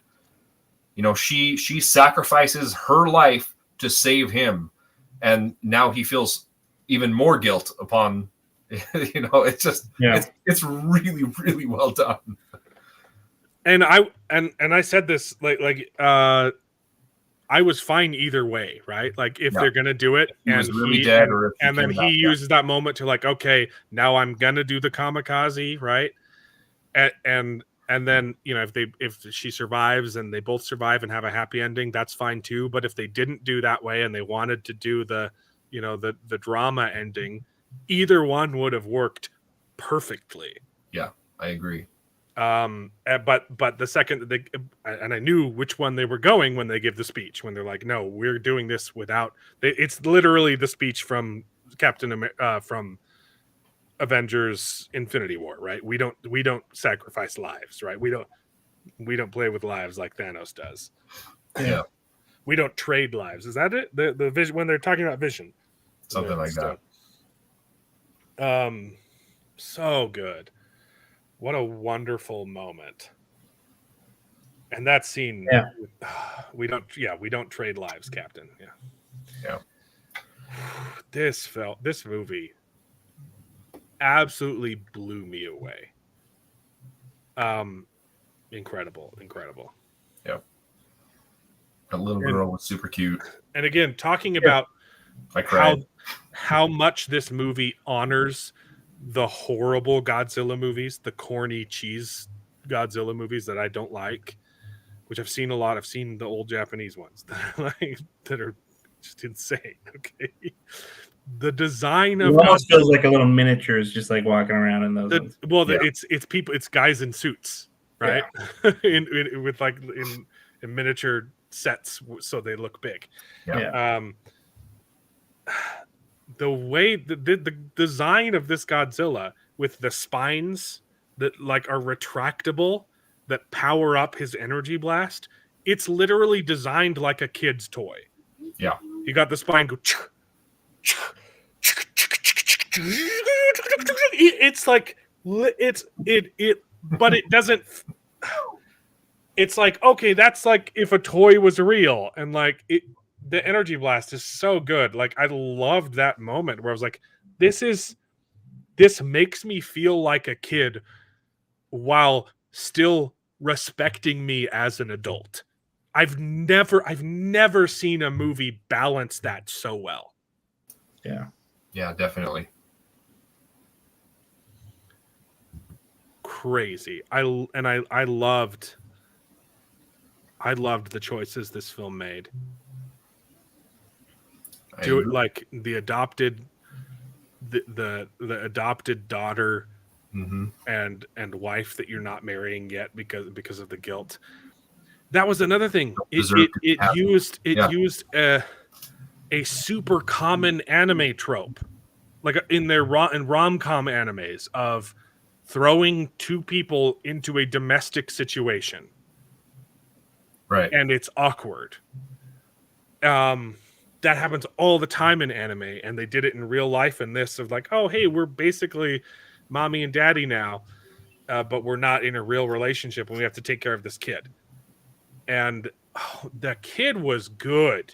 Kid was really good. She was so good. Scene where she has a heartfelt her cry with her father and shows her the picture. It's like, yeah, I teared up. And when he tells her, "I'm not your dad," I'm like, you dick.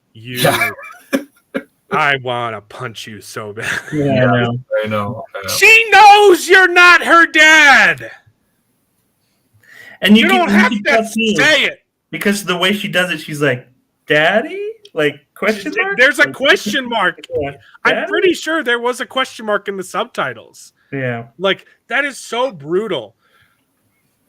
Yeah. That girl was so good. Oh my gosh. Yeah, her cry was very heartbreaking. One thing I did notice though, with all the acting, is the Japanese culture. They're very like Expressive. subdued at one point, and then all of a sudden they just like explode with emotion. They are explosive. They are explosively expressive, and that's this one criticism. One thing I have very few criticisms of this movie. Okay, I need to get this one out first. Sorry, I need a thing because it's spoilery. At the very end, when it's revealed, hey, she didn't die. Spoiler. She needed to be in much worse shape, and all she had was like a bandage on her head, and that's like her arm. That's like a Japanese trope too. They just put a bandage on your head and say you're injured, and they did the same thing with him for half of the movie. And you're like, okay, but what's that? Where did he actually get hurt? You know, right? And it's a clean bandage. You know, you don't see any bleed through or anything. For what she needed to be. She didn't even have like bruises. Yeah, like she would be purple and blue everywhere. Maybe it's the yellow counteracting that. Maybe that's why she didn't have bruises. Do Japanese people bruise? I don't know. You're a bad person. It's like natural cover up. Is that what? Wow. You're right. She needed to be. She needed to be a wreck. And I got to get it out. That final scene. It needed to be the daughter. It needed to be a moment with the girl, not with him. I did think it was kind of weird that he shows up. I was waiting for her to say "mommy" and run to her and have and it needed to be a moment between the girl and the daughter, and he needed to have a private moment of I need to change now. Yeah. I agree. I thought it was weird that he felt selfish to me when he it's like get out of here. This is my moment. I was like, no. That's my tiny criticism, and then less spoilery, so that Mexa can come back if he wants to. The only thing I didn't love, and is something I'm not even sure if it's valid criticism. Okay, from what you mentioned with the explosive expressionism, there were moments where it felt like they were overacting, but I don't know, because I know that is Japanese culture, like the very expressive, like bobbing your head and like explosive emotion. Yeah. But I don't know how much of that is genuine and how much of that is a caricature. Right. Because it's a common trope in anime, and I've seen a lot of Japanese content. Okay, so I know it's a thing. I know it's a cultural thing. But obviously, as an outsider of the culture, I don't know if they're doing a good job. And there are a couple moments that feel to me as an outsider like they are overacting, and I could be dead wrong. Yeah, so it doesn't. I don't know. It was never anything that pulled me out of the film, because I do know that is a cultural difference. Right. But as a Japanese person, if I was Japanese, I kind of have the underlying feeling, a hunch, that they aren't the best actors. They did a pretty good job, but there were moments where they're like, okay, it's a little bit ham. Yeah, like I felt like it just, there were moments that just felt like it was more like an anime. Like I was like, oh, I'm kind of watching an anime in this moment. Just kind of the point, and that's fine. And if that's what they're leaning into, then that's great. Yeah, and that's my least favorite thing about anime is when it gets too hammy, when they do like internal monologue for entire episodes and talk about. Japanese people talk about their feelings way too much, okay? Which is why I did not need a therapist scene with Godzilla. But hey, and I don't know if that's valid, because let me know if you're Japanese. Well, let me know if it was good acting or if it was a little bit too ham. Well, and here's the thing too: that doctor's We're hair done with spoilers. was just way too perfect all the time. The loved doctor had such good hair. Seriously, that hair, I was like, 100%. dang, I want hair like that. Like, Dude, he was looking good the whole time. the whole Oh time. man, I Aaron, wanted you to want to follow the speak. hair, You got this bro. awesome wave going on. I know, right? I'm like, yes, I'm getting there, but Yeah. Yeah, so and that's why, like, I know that that's a thing, and I know it's different. So I don't know if the reason, If it's just for But- the entertainment or if but that's in it real still life. as could well. be bad acting, and I don't know because that's a thing. I don't know if it's good or bad. Exactly. Yeah. I But no, don't it was,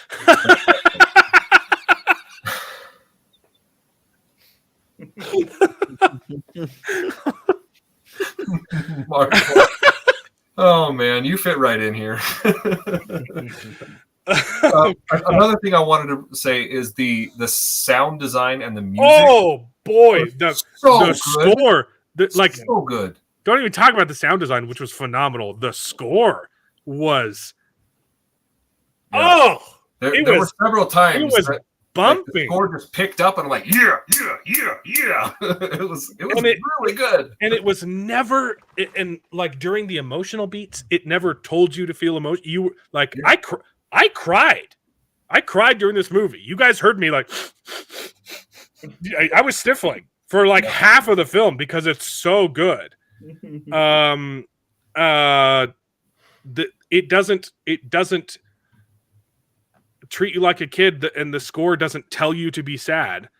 It's just good story, and it complements it. It's never overpowering either. It doesn't hold your hand, and it just perfectly comes in when it needs to. And man, oh, the score was so good yeah, Yep. I agree. Yeah, it was really good. and catchy too. Like I'm gonna go listen to the soundtrack. Yeah. I don't listen to soundtracks. I like maybe Pirates of the Caribbean and The Lord of the Rings. And Star Wars, yeah. I don't listen to the And Star Wars Harry soundtrack. Potter. I've never listened to the Star Wars soundtrack. It's Oh. phenomenal and it complements the film. I love It's it. it's not exactly like music you can like listen to. I disagree, bro. Except I have a except whole Duel of the Fates. I Pandora could listen to station Duel of the Fates just any day. for a whole Pandora station dedicated to movie soundtracks. Yeah. And half I have of a it is class. Star Wars. Gladiators. we studied- Gladiators are good one. Gladiator's good too. Yeah, That's a good track. I had a class where we studied the music from Star Wars. So yeah, it's worth it definitely. There was Yeah. one other. I mean, John Williams in Yeah, general. there was something else I was Oh, going to yeah. say too that was non-spoiler, and I completely forgot about it. Dude, this movie just crushes. And okay, while you think, let's talk about the most impressive aspect of this movie. Mexa, do you know how much this movie cost? Less than 15 million for what I heard. 15 million. Hmm. And the director said, "Oh, I wish that we had so much money as 15 million." Yeah. Because if you put it like in foreigner numbers, 15 million is a lot of money. Oh yeah. Like with 15 million, you can come to Mexico and make the biggest movie ever. Not really the biggest movie ever, because there are a lot of movies that throw a lot of money here in Mexico too. But you can make a great, art level movie with 15 million easily, Yeah, but not at the level this, of this movie. isn't an artsy movie. Exactly. It's a kaiju movie. Yeah. And they did it with $15 million. How much? To be honest, that is high budget for them. Like, have you seen what they usually do?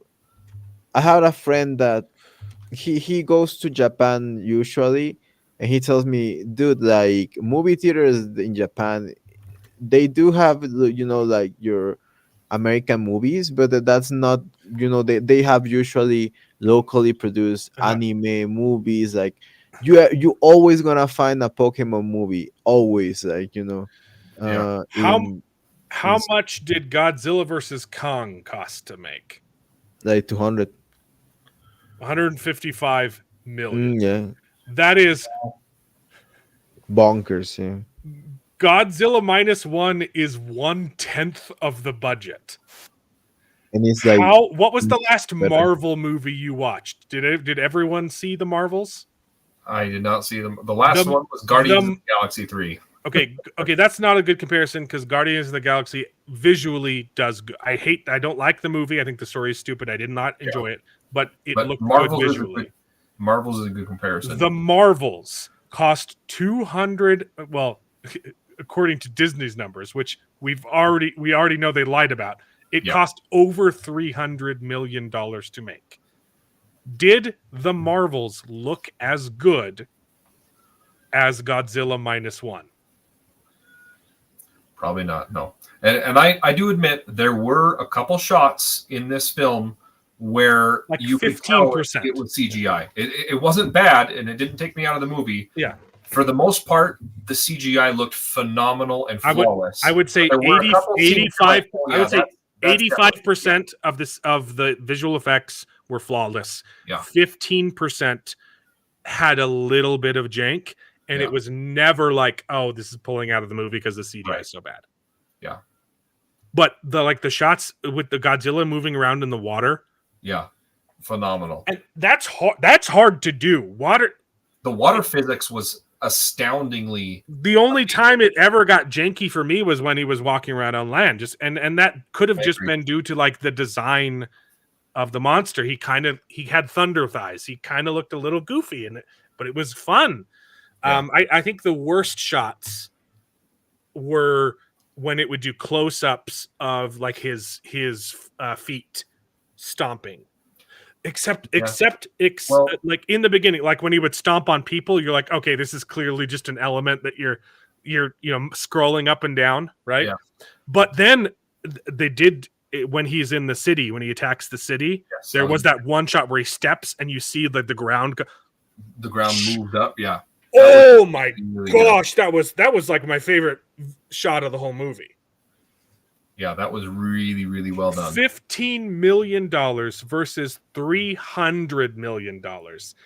I would the worst VFX shot in Godzilla -1 holds up to the best VFX shot in the Marvels. Yeah.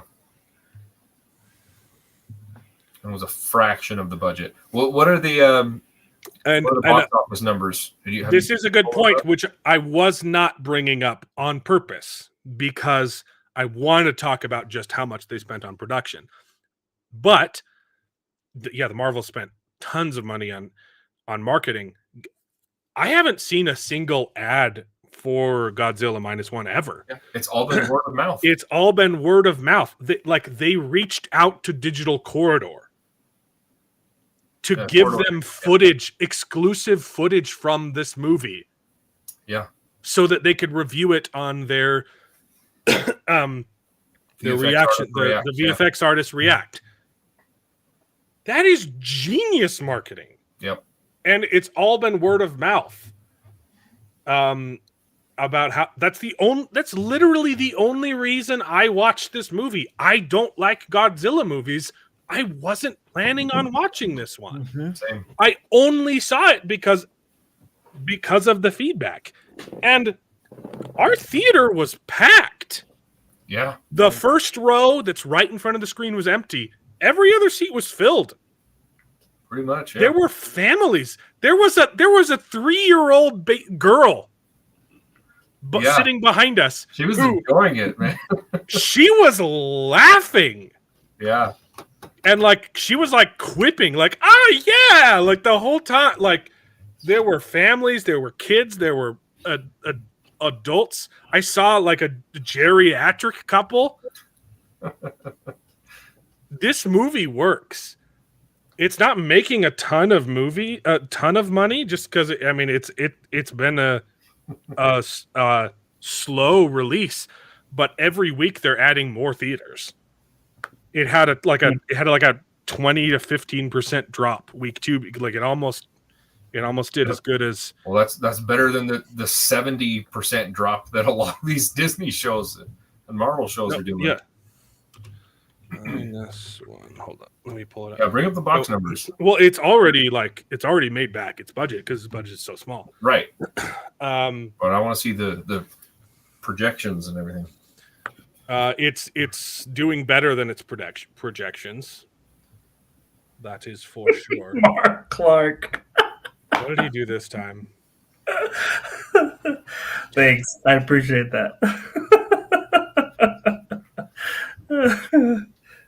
I'm clearly 5. At least 5. Yeah. That's good. Yeah, no, it's crazy that they're not advertising this movie and people are watching it. Yeah, so it's it hasn't made a ton of it's made a ton of money without having made a ton of money yet.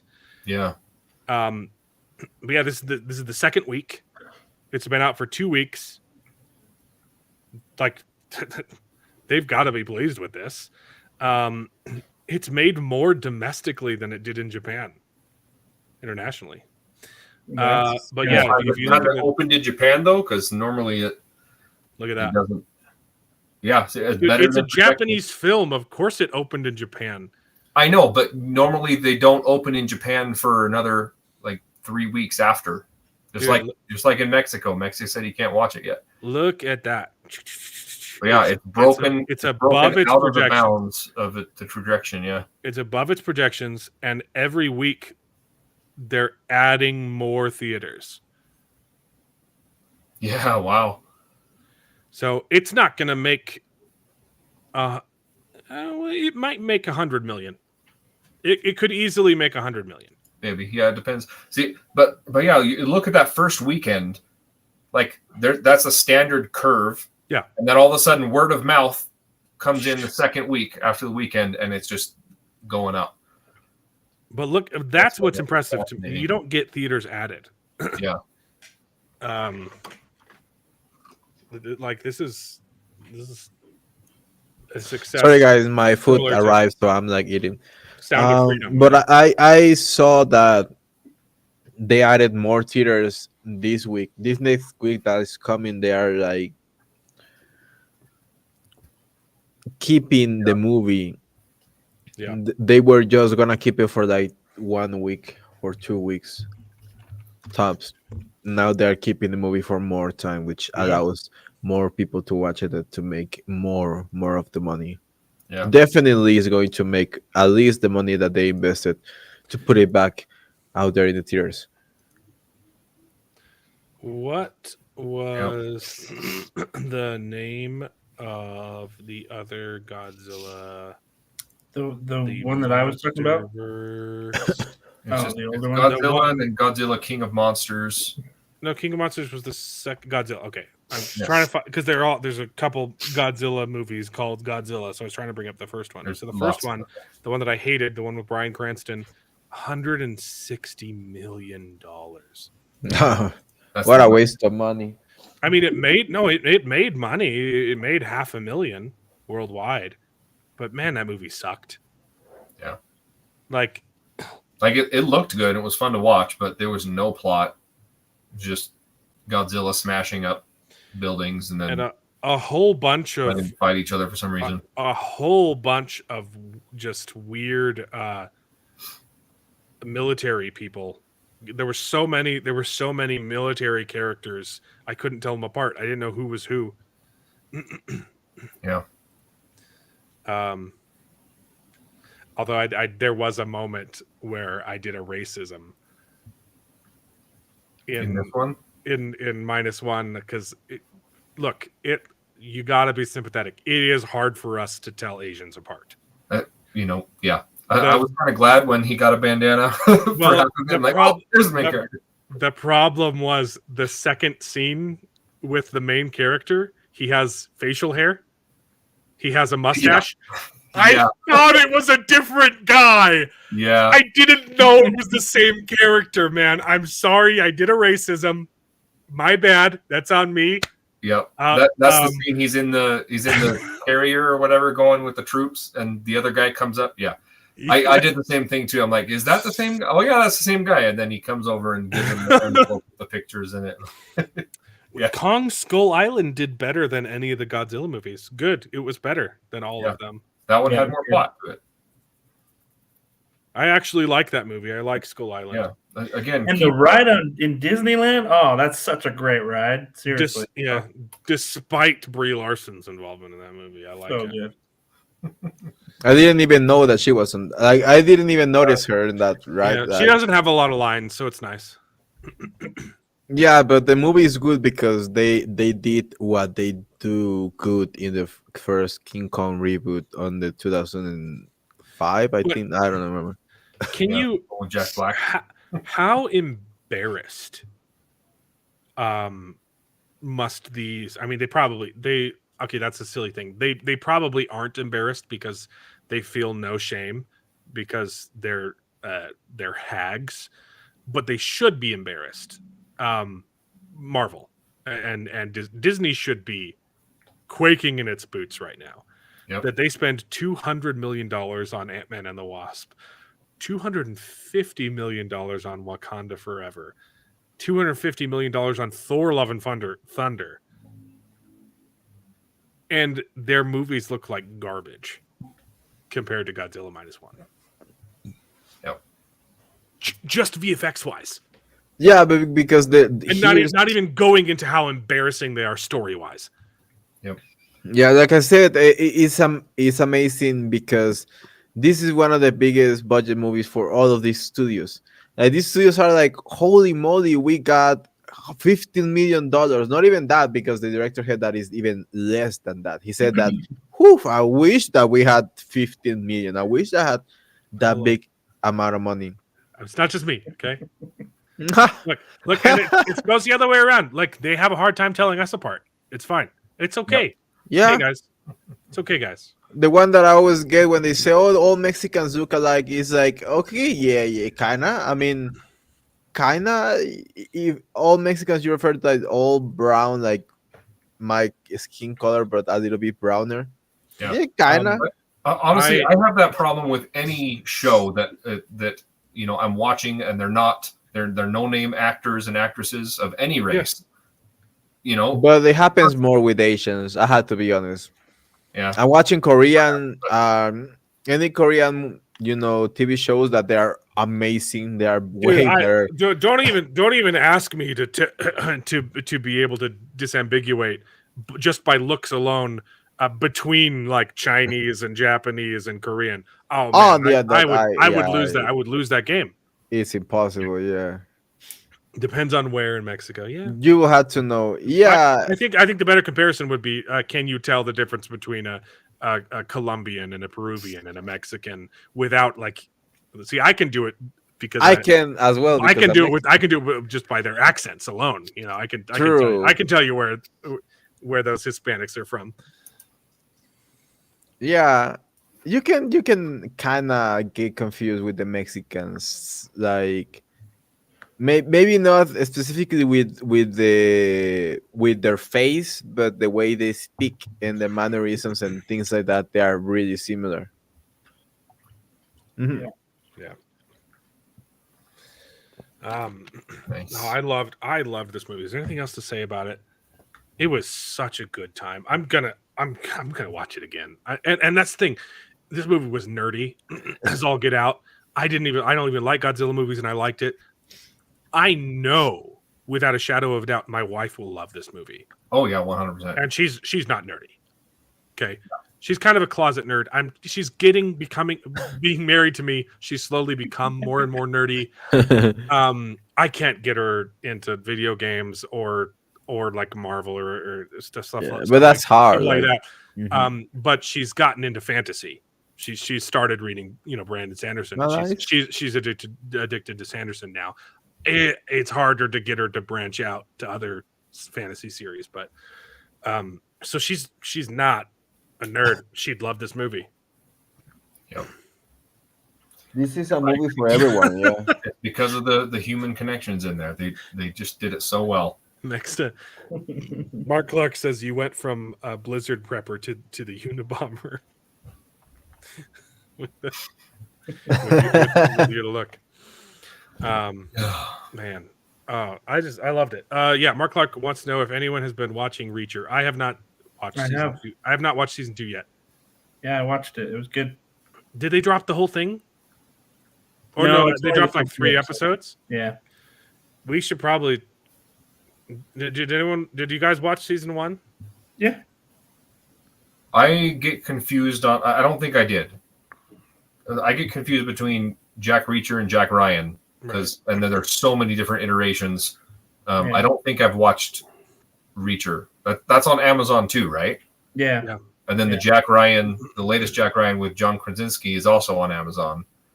I watched season 1 of that. That was really good. Oh, the last seasons. I think they're on season 3 with Jack Ryan on I think that they one. just finished season 3. Yeah, That was pretty good too. Yeah, I watched season 1 of Reacher. I have not watched 2 yet. I've heard good things. When are they dropping the rest so we can like review it? It's going to be weekly, I think. So yeah. If we want to do it, we can do it. We need a new show to cover until It's worth it. Until Echo. until Echo, which they moved up. We can do that the first week of January, and they're dropping it all at once. I'm not going to watch the whole thing. I'll watch. No, we want to watch one. From now on, Marvel and Star Wars, I will watch the first episode, and that is all. And that is all you get. And if you guys, for some reason, are still watching, I will commit to watching the last episode as well. Well, but I find some other method done. of watching it because we canceled our Disney Plus. I plan on staying canceled until Andor season 2 comes out. And then maybe I'll subscribe for that month and then unsubscribe. But yeah, I need to. We're gonna have to do Netflix for Avatar. We gotta cover Avatar, guys. Yeah. And they did another anime adaptation. I don't know what it is. The Afterlife one. The Yu Yu Yakuso. Yu Yu Yakuso, which I've been hearing really good things Looks about. amazing. There's a clip on Twitter. Holy moly guacamole! It looks so well done. The fighting. Yeah, I saw the fight. So well done. It looked really good. It's so amazing that these people just give. If you give 2 shits about the thing that you're doing, it just improves the whole thing. You see the care, the detail, on the choreography, on the camera movement. Yeah. What's more exciting to me though is Netflix just announced they are going to be doing they're going to be doing One Piece anime. Which is fantastic because it's a remake which will condense the story and remove all of the filler because there is no way in hell I can commit to watching all of One Piece or reading the manga. I just simply don't have the time to, and I'd love to. I've heard it's fantastic. I know everyone swears by it. I have a minimum of 40 books on my TBR at all times. There was a girl. I will never be able to watch One Piece. But if they're remaking it and condensing it, I am there for that. It's going to be like it's not my joke, but they're already calling it One Piece Brotherhood, of which the Full Metal Alchemist Brotherhood, which fantastic show. Because they did this. It's kind of a similar situation, right? You know that, right? You know the story. Yeah. So a Full Metal Alchemist was a manga series that was being written, and they started the anime while it wasn't finished.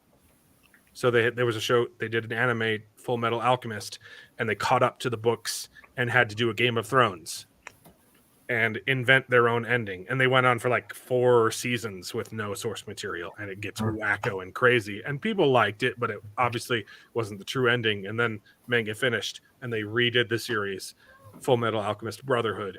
Oh my gosh, that is a good show. It's way better, yeah. In my opinion, it's way better with the I never watched the original, so yeah, I did watch it, and I was like, for real, this is what people like. Because there are a lot of people that complain that it's not the real one. It's like, come on, like, and I don't know if this is 100% true, but I think that's what's been going on with the One Piece anime is that they've kind of added a little bit of filler so that they don't catch up with the manga, which I believe they're currently writing the final sequence of One Piece. They're planning on ending it. but the show. That's what he says always, but he never like he always says that. But Is it true that like he still hasn't revealed what the One Piece is, right? Like, no, he's like and everyone is. Come on, guy. Everyone, not only that. 2-piece. It's a 2-piece suit. Supposedly he already rebuilt it, but everyone doesn't want to acknowledge the fact that the One Piece is not real. So he's gonna he's on record saying it's not going to be the friends you made along the way. Like the One Piece is a real thing. He says that, but I think that he said that because everyone is like, come on, if you do that, everyone is gonna hate you because everyone invested so much time. But I think that he says that he knows what the One Piece is, and he says that definitely the One Piece is not friendship and it's a real thing. But I doubt that it's gonna be what everyone, at least, you know. Mark Clark, thank you so much for the $1.99 a book suggestion. The Mirror of Her Dreams. Is that the Stephen R. Donaldson? Or am I getting a different? That's what I'm seeing. Yeah, I've never heard of that one before. Book 1 of the Mordant's Need. Many animes did that, where they kind of started too soon. But yeah, I would love to be able to watch One Piece without watching all of One Piece. So I mean, obviously the live action has been a huge success, and I will 100% watch a remake if we can remove the filler and even some of the not filler, like just condense the story. I'm there for that. That's super exciting for me. Yeah, indeed it is. So yeah, I do, on one hand, I also respect that they did drag their feet on purpose so that they don't have to come up with the ending themselves, but that's also led to a lot of filler. So on the animation. All right. Man. Disney should be embarrassed because they suck. We got some bad takes, everybody. Let me pull up the stinger. Bad takes. Where is it? Screen Rants. Bad takes. Here we go, baby. Screen Rant says The Ballad of Songbirds and Snakes box office breaks Hunger Game record. Even Catching Fire couldn't. I doubt it.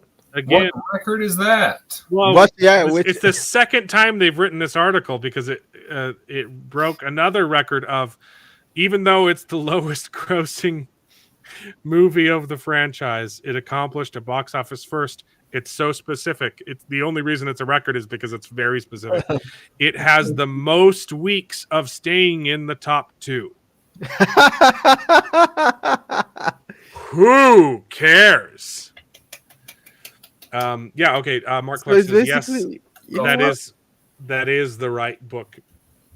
Stephen R. Donaldson. I've never even heard of this. I hope there is an audiobook because I can't read. Amino read good. It's so embarrassing how much they're having to run cover for this movie. Why? Yeah, because they're getting paid too. That's why. But exactly. Anyway, bad take. So uninteresting. Oops, I forgot. I put the good take at the beginning, so let me hide this real quick. Okay, bad take. Here's another bad take. David, you sent me this one. Is it a bad take? Oh, it's been. You sent me this. And I hate it. Oh yeah, I hate it so much. 10 antagonists who are right all along. It's got an autoplay function. I hate that. I hate that. That's horrible. But there's no video, right? It's just zooming in and out. Okay, we don't need that. Yeah. Okay, what is 10 antagonists who are right? Who's really the bad guy here? So again, this is something that Hollywood is doing lately, just turning all their bad guys sympathetic. And hold up, pause. If you pause it and then progress, it auto plays. It turns off your pause. Wow. That sucks. What have you... Don't ever send me this crap, David. Yeah. No, I hated it too. I was hoping that if you, it's even more annoying on the phone, by the way. But yeah, I was hoping if you put it on. Unpauses every time you progress, David. That's really annoying. Okay, do your thing. Yeah, so Magneto is straight up evil, right? Yeah. Well, But I mean, apparently- he has been played semi-sympathetic. He's not there are some sympathetic. He's storylines supposed to be understandable, not sympathetic. Yeah. Yes. The Age of Apocalypse storyline in particular, he does, he's more of a good guy. But I just But he's not the hero. Right, he's not the hero. He's the villain and sometimes an anti-hero. Yeah. But yeah, he said he's right because he's fighting for mutant rights, and that's just thing to do. But that doesn't mean he's the hero. Who's really the bad guy here? The bad guy are the people oppressing him. Yeah, I mean the Nazis, but that doesn't mean he's a good guy. Right. Okay, I hate this. I'm moving on. And they only wrote the backstory. They only wrote the backstory after he was really bad, right? So he was first really bad, and then we know about the backstory, so it doesn't really count. And Thanos wasn't that guy because he's just worried about overpopulation. Which is dumb. It's not real. It's not a thing. Yeah. While his methods were extreme, he wanted to restore balance. Also, his plan is retarded. If you kill half the universe, the amount of time it would take to recover to get to the same point is just a speck. It makes no sense. Thanos has the worst plan, and that's even though I love Infinity War. But that's the plan on the movie. I hate that they changed Thanos' motivations. Yeah, because it's stupid. It makes in the comics, no sense. In the comics, it was amazing because he loved death.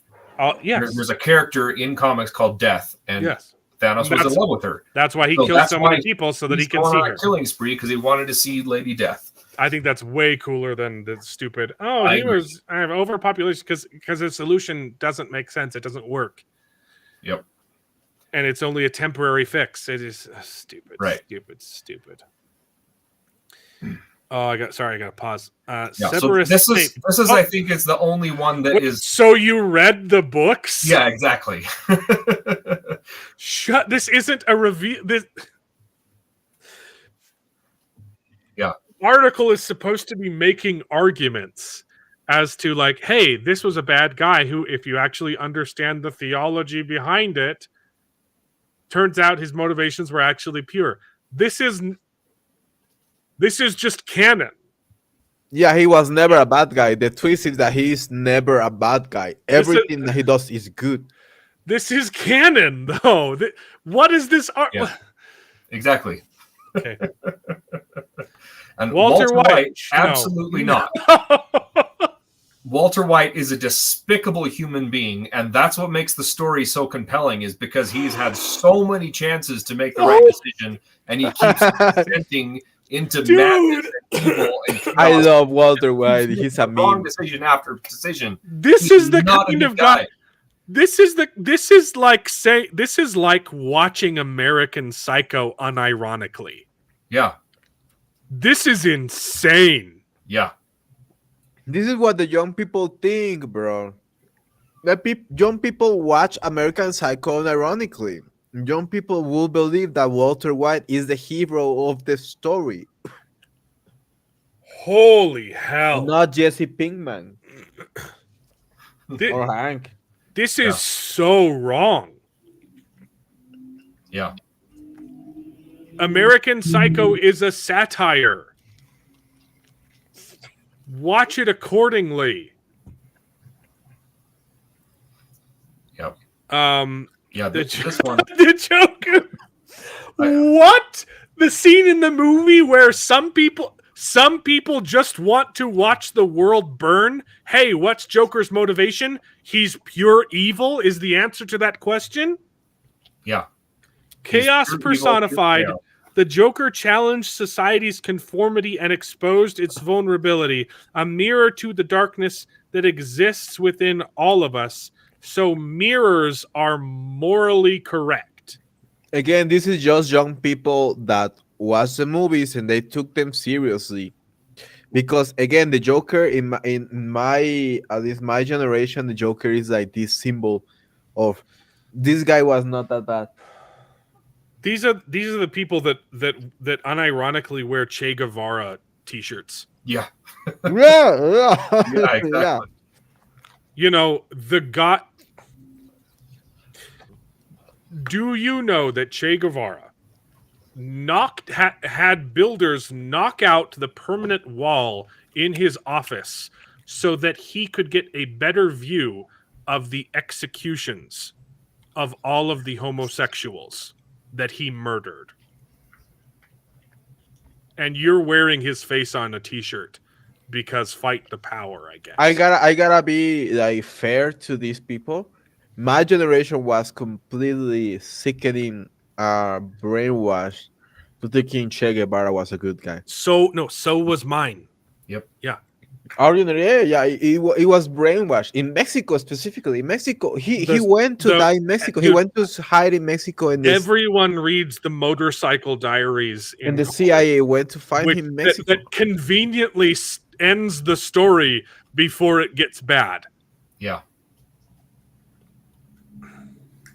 Yeah, True. The Joker, they even say The movie, the chaos. movie that they made for Che, the supposed to be documentary, is just the early, literally just the early war before he got crazy with the power, and he started doing a lot of wild stuff. Yeah. So Maleficent 2 is a perfect example of just Only personification of evil in the originals, right? her name means evil, which is why I hate the Maleficent movies. Exactly. That's what I'm saying. They but again, turned her into a sympathetic villain. But again, this isn't making the point. This is saying, hey, I watched a movie where they made her a good person. Yeah. This is the same as the Harry Potter one. Exactly. Yeah. This isn't even a point. But yeah. But it's even more frustrating because she's supposed to be the personification of evil. That's why I hate those movies. They can't have a villain that's just pure evil anymore. Yeah, and it's not a Sleeping Beauty. You're right. It's a mistake. I say it. I know. I know. I Maleficent. sound like a broken record. It's because they don't believe in good and evil. Right. Mm-hmm. They can't write compelling stories because they don't believe in good and evil. Yep. Because what's good is not good enough for them for some reason, so it's evil. They and value evil is good for them. So it's... yes, exactly. I don't know if you know this. The Bible kind of warned about it, guys. They'll take what's good and call it evil, and take what's evil and call it good. Damn, I gotta read that book. It's just that, oh my god, the Bible. Some people get just so intense with the Bible that it's just annoying. Yep, I hear you. But it's needed to read. Like I needed to read because there are so many things that they predict. Yeah, it's happening.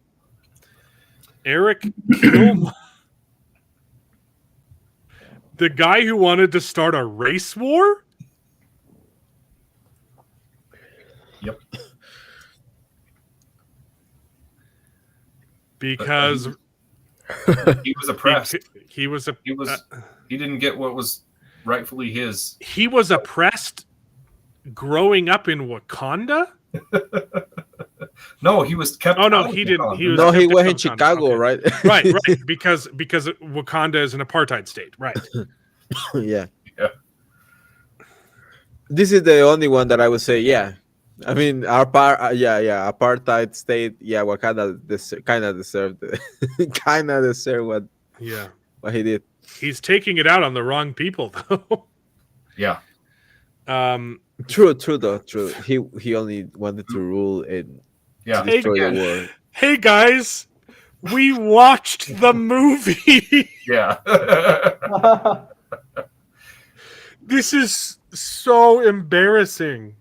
I can't believe this is an article. I tell you, this was written by a centennial. I'm not even no other. Gollum. No. What is that image? No. Yeah. And again, even in their thing, they says his journey serves as a cautionary tale of how greed can consume the soul. Kind of the same as Walter White, right? Yeah. It's just his descent into madness and just being overcome and just possessed, right? This is the opposite of truth. Right. This person does not understand the Lord of the Rings at all. Well, but their blurb makes sense. It says Gollum's obsession with the One Ring symbolizes the corrupting nature of power. Okay, true. In the soul, right? That's how that is that making him the hero? That makes him a cautionary tale. Exactly. They literally show in the first These people are idiots. minutes of the second movie that Gollum is not a good guy. Literally, in the first minutes, is the second or the third movie? I don't remember. Okay. Yeah. If you're going to write this article, 10 antagonists that were right all along, you need to make points that are real. You know who should be on this list? Andros Guile. There you go. From Lightbringer. Yeah. He's 100%. Literally the Lightbringer. Screw you, David. I don't know why you keep arguing with me. I love that fact. Sorry, I think it's Jared who hates that Andros is the Lightbringer. I mean, you're supposed to hate it, but it's so good. Sorry. I'm sorry. It's Jared. I'm sorry, David. I apologize. Admonish me. Absolutely. I just hate Andros so much that he should not be the Lightbringer. Anyway, that's another topic. But if you're gonna write this article, the headline is, guess what? Andros Guile was the good guy the whole time. Yep. Even though he did horrible things. There are a lot of villains that you can like. A lot of Game of Thrones villains, you know, like you know. Yeah, look, why is it Game of Thrones Baratheon. on this? Why is it? Why isn't who's the Jess? No, Jamie Lannister starts off bad and then kind of becomes and then is ruined, but you know, before he gets ruined in the books, he was really good. Yeah, like. That was kind of the point of his character is, hey, I'm going to give you the worst human possible and then make you like him, you sick person. I'm gonna give you a guy that literally bangs his sister. Bangs his sister and murders kids in game. Yeah. And he's going to be your favorite character in the books. Yeah. Okay. What is this? I think that's just the end of the list. In there, but there's a please heart art thing. Social media. Story. Yeah, so absolute garbage 10? List, right? 1, 2, 3. I don't think they know how to count. No. The first one. 10 antagonists. 1, 2, 3, 4, 5, 6, 7, 8, 9. You're right. They can't count. They can count.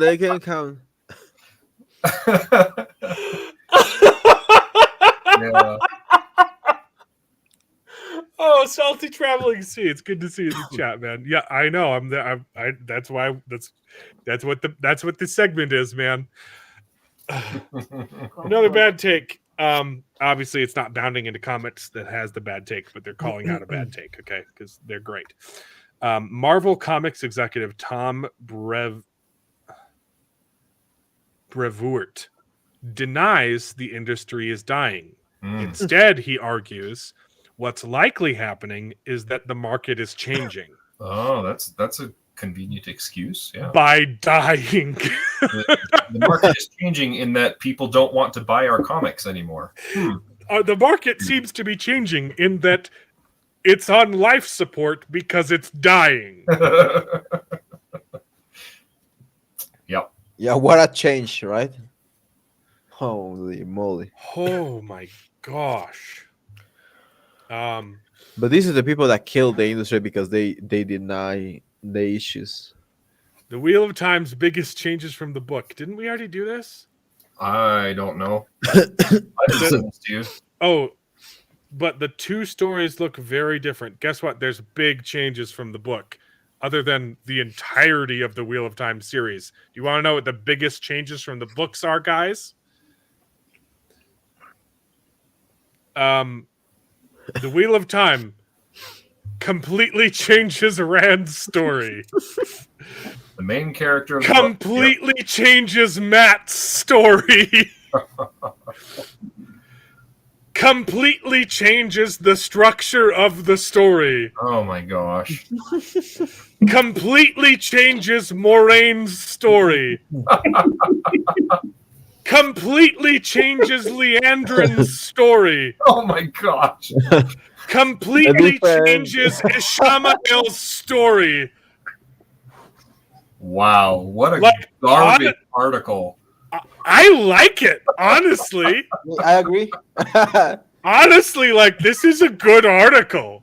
They are telling the truth, definitely. Oh man. Kind of. They're telling the truth, but unironic. Like they they're don't saying realize changes they needed don't, to be made. they don't realize they unironically told the truth. Yeah. No, sorry. I'm saying they accidentally told the truth, ironically, but unintentionally, ironically. Yeah. Wow. The show's an abomination, and what really got me though, like, hold your breath. This was published. The next one, the next article, was published this week, or I guess Sunday is the start of a new week. So last week, okay, 5 days ago, the Wheel of Time just introduced one of its most pivotal relationships. No. Are they really going to go there? How is this news? And also, it's wrong. It is a pivotal relationship, but it's not a romantic one, you sick freaks. Yeah. It's their meet cute. I hate that term, by the way. Anyone who has ever spoken the words meet cute unironically has no balls. Yep. They had to rephrase it. A new meeting. And it didn't even make sense. It was stupid. It was stupid how they brought it up in season 2. What relationship are they talking about? Rand and Elaine, or are they talking about Elaine and? No, it's Rand and Elaine is what they're talking about. And Egwene. But Well, why are they using Egwene here? The more interesting relationship is between Elaine and Rand and Elaine and Avienda. Oh yes, definitely. Wait, I totally thought. Okay, no, they are talking about their friendship in there too. they are. Yeah, in the article, but yeah. I thought I made a mistake. I thought that they were pushing the Elaine Avienda lesbian stuff. No, which isn't in the books. Guess what? But everyone thinks it's in the not everyone. All of the sickos think it's in the books. Well, there is that one dream sequence with them bathing each other, but not each other. They're both bathing Rand. Yeah. Okay. I'm sorry. What's wrong with that dream sequence, David? Do you have a problem? Saying, if you wanted to read are you taking issue with my favorite part of the books? I have no issues with that part either. I have no idea what you guys are talking about, but it sounds like a good part. It's a good part. It's not. It's Min too. It's all three of them. Yeah, you're right. Nice. Anyway, I hate this. Okay.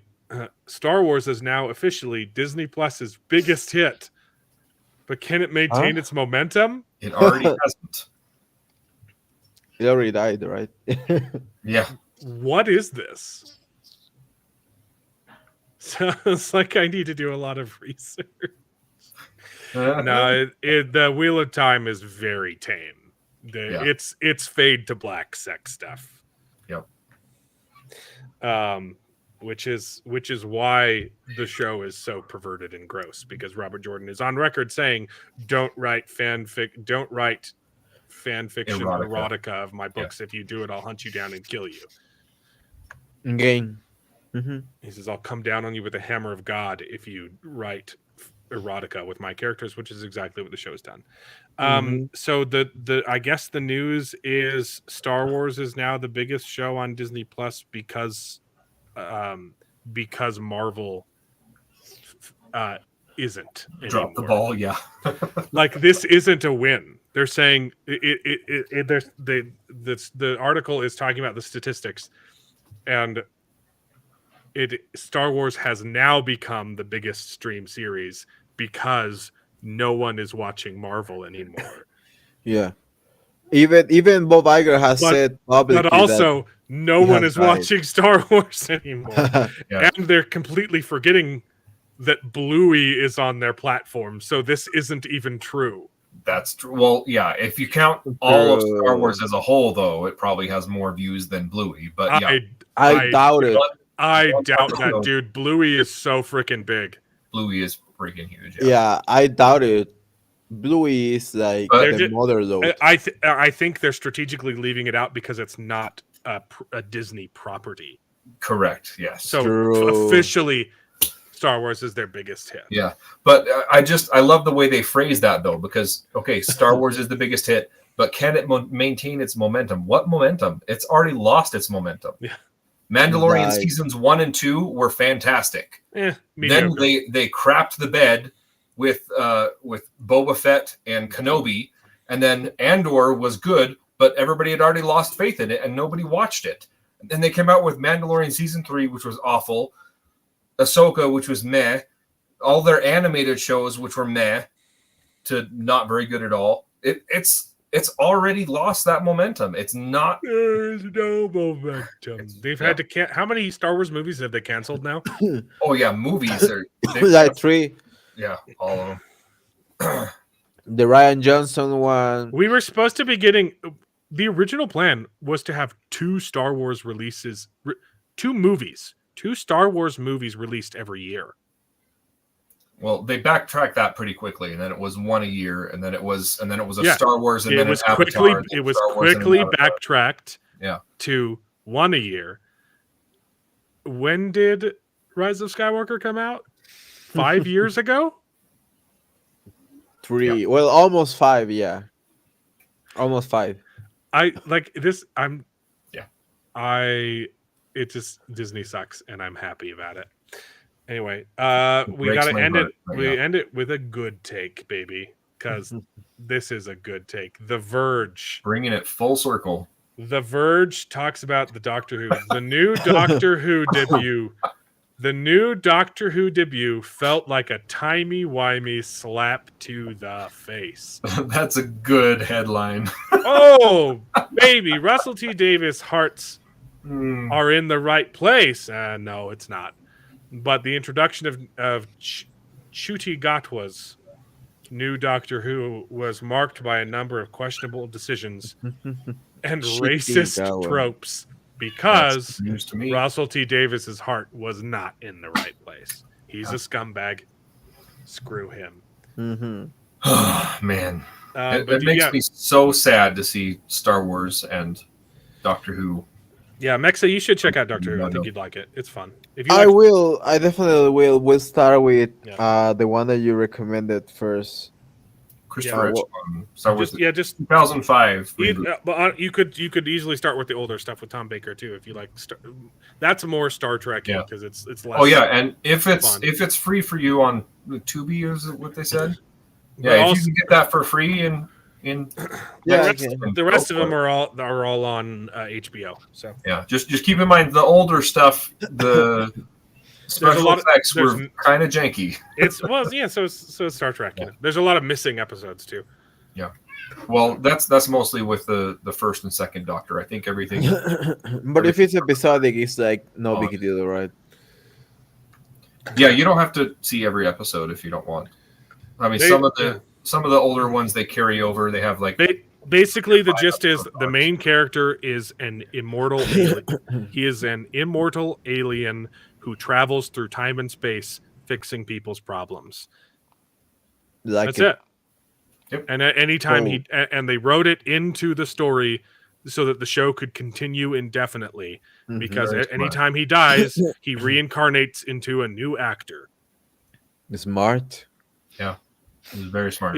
It's genius, and they've ruined it completely. Now is trans generation, It Daydream is. generation. Yeah, It's one of the most beloved franchises of all time. With like it had a huge following, and they completely just crapped the bed. So Yeah. Oh, that my wife gives a good recommendation. If you don't know where to start, oh, that is a Link good one. is a fantastic episode to start, although it doesn't have a lot of Doctor Who in it.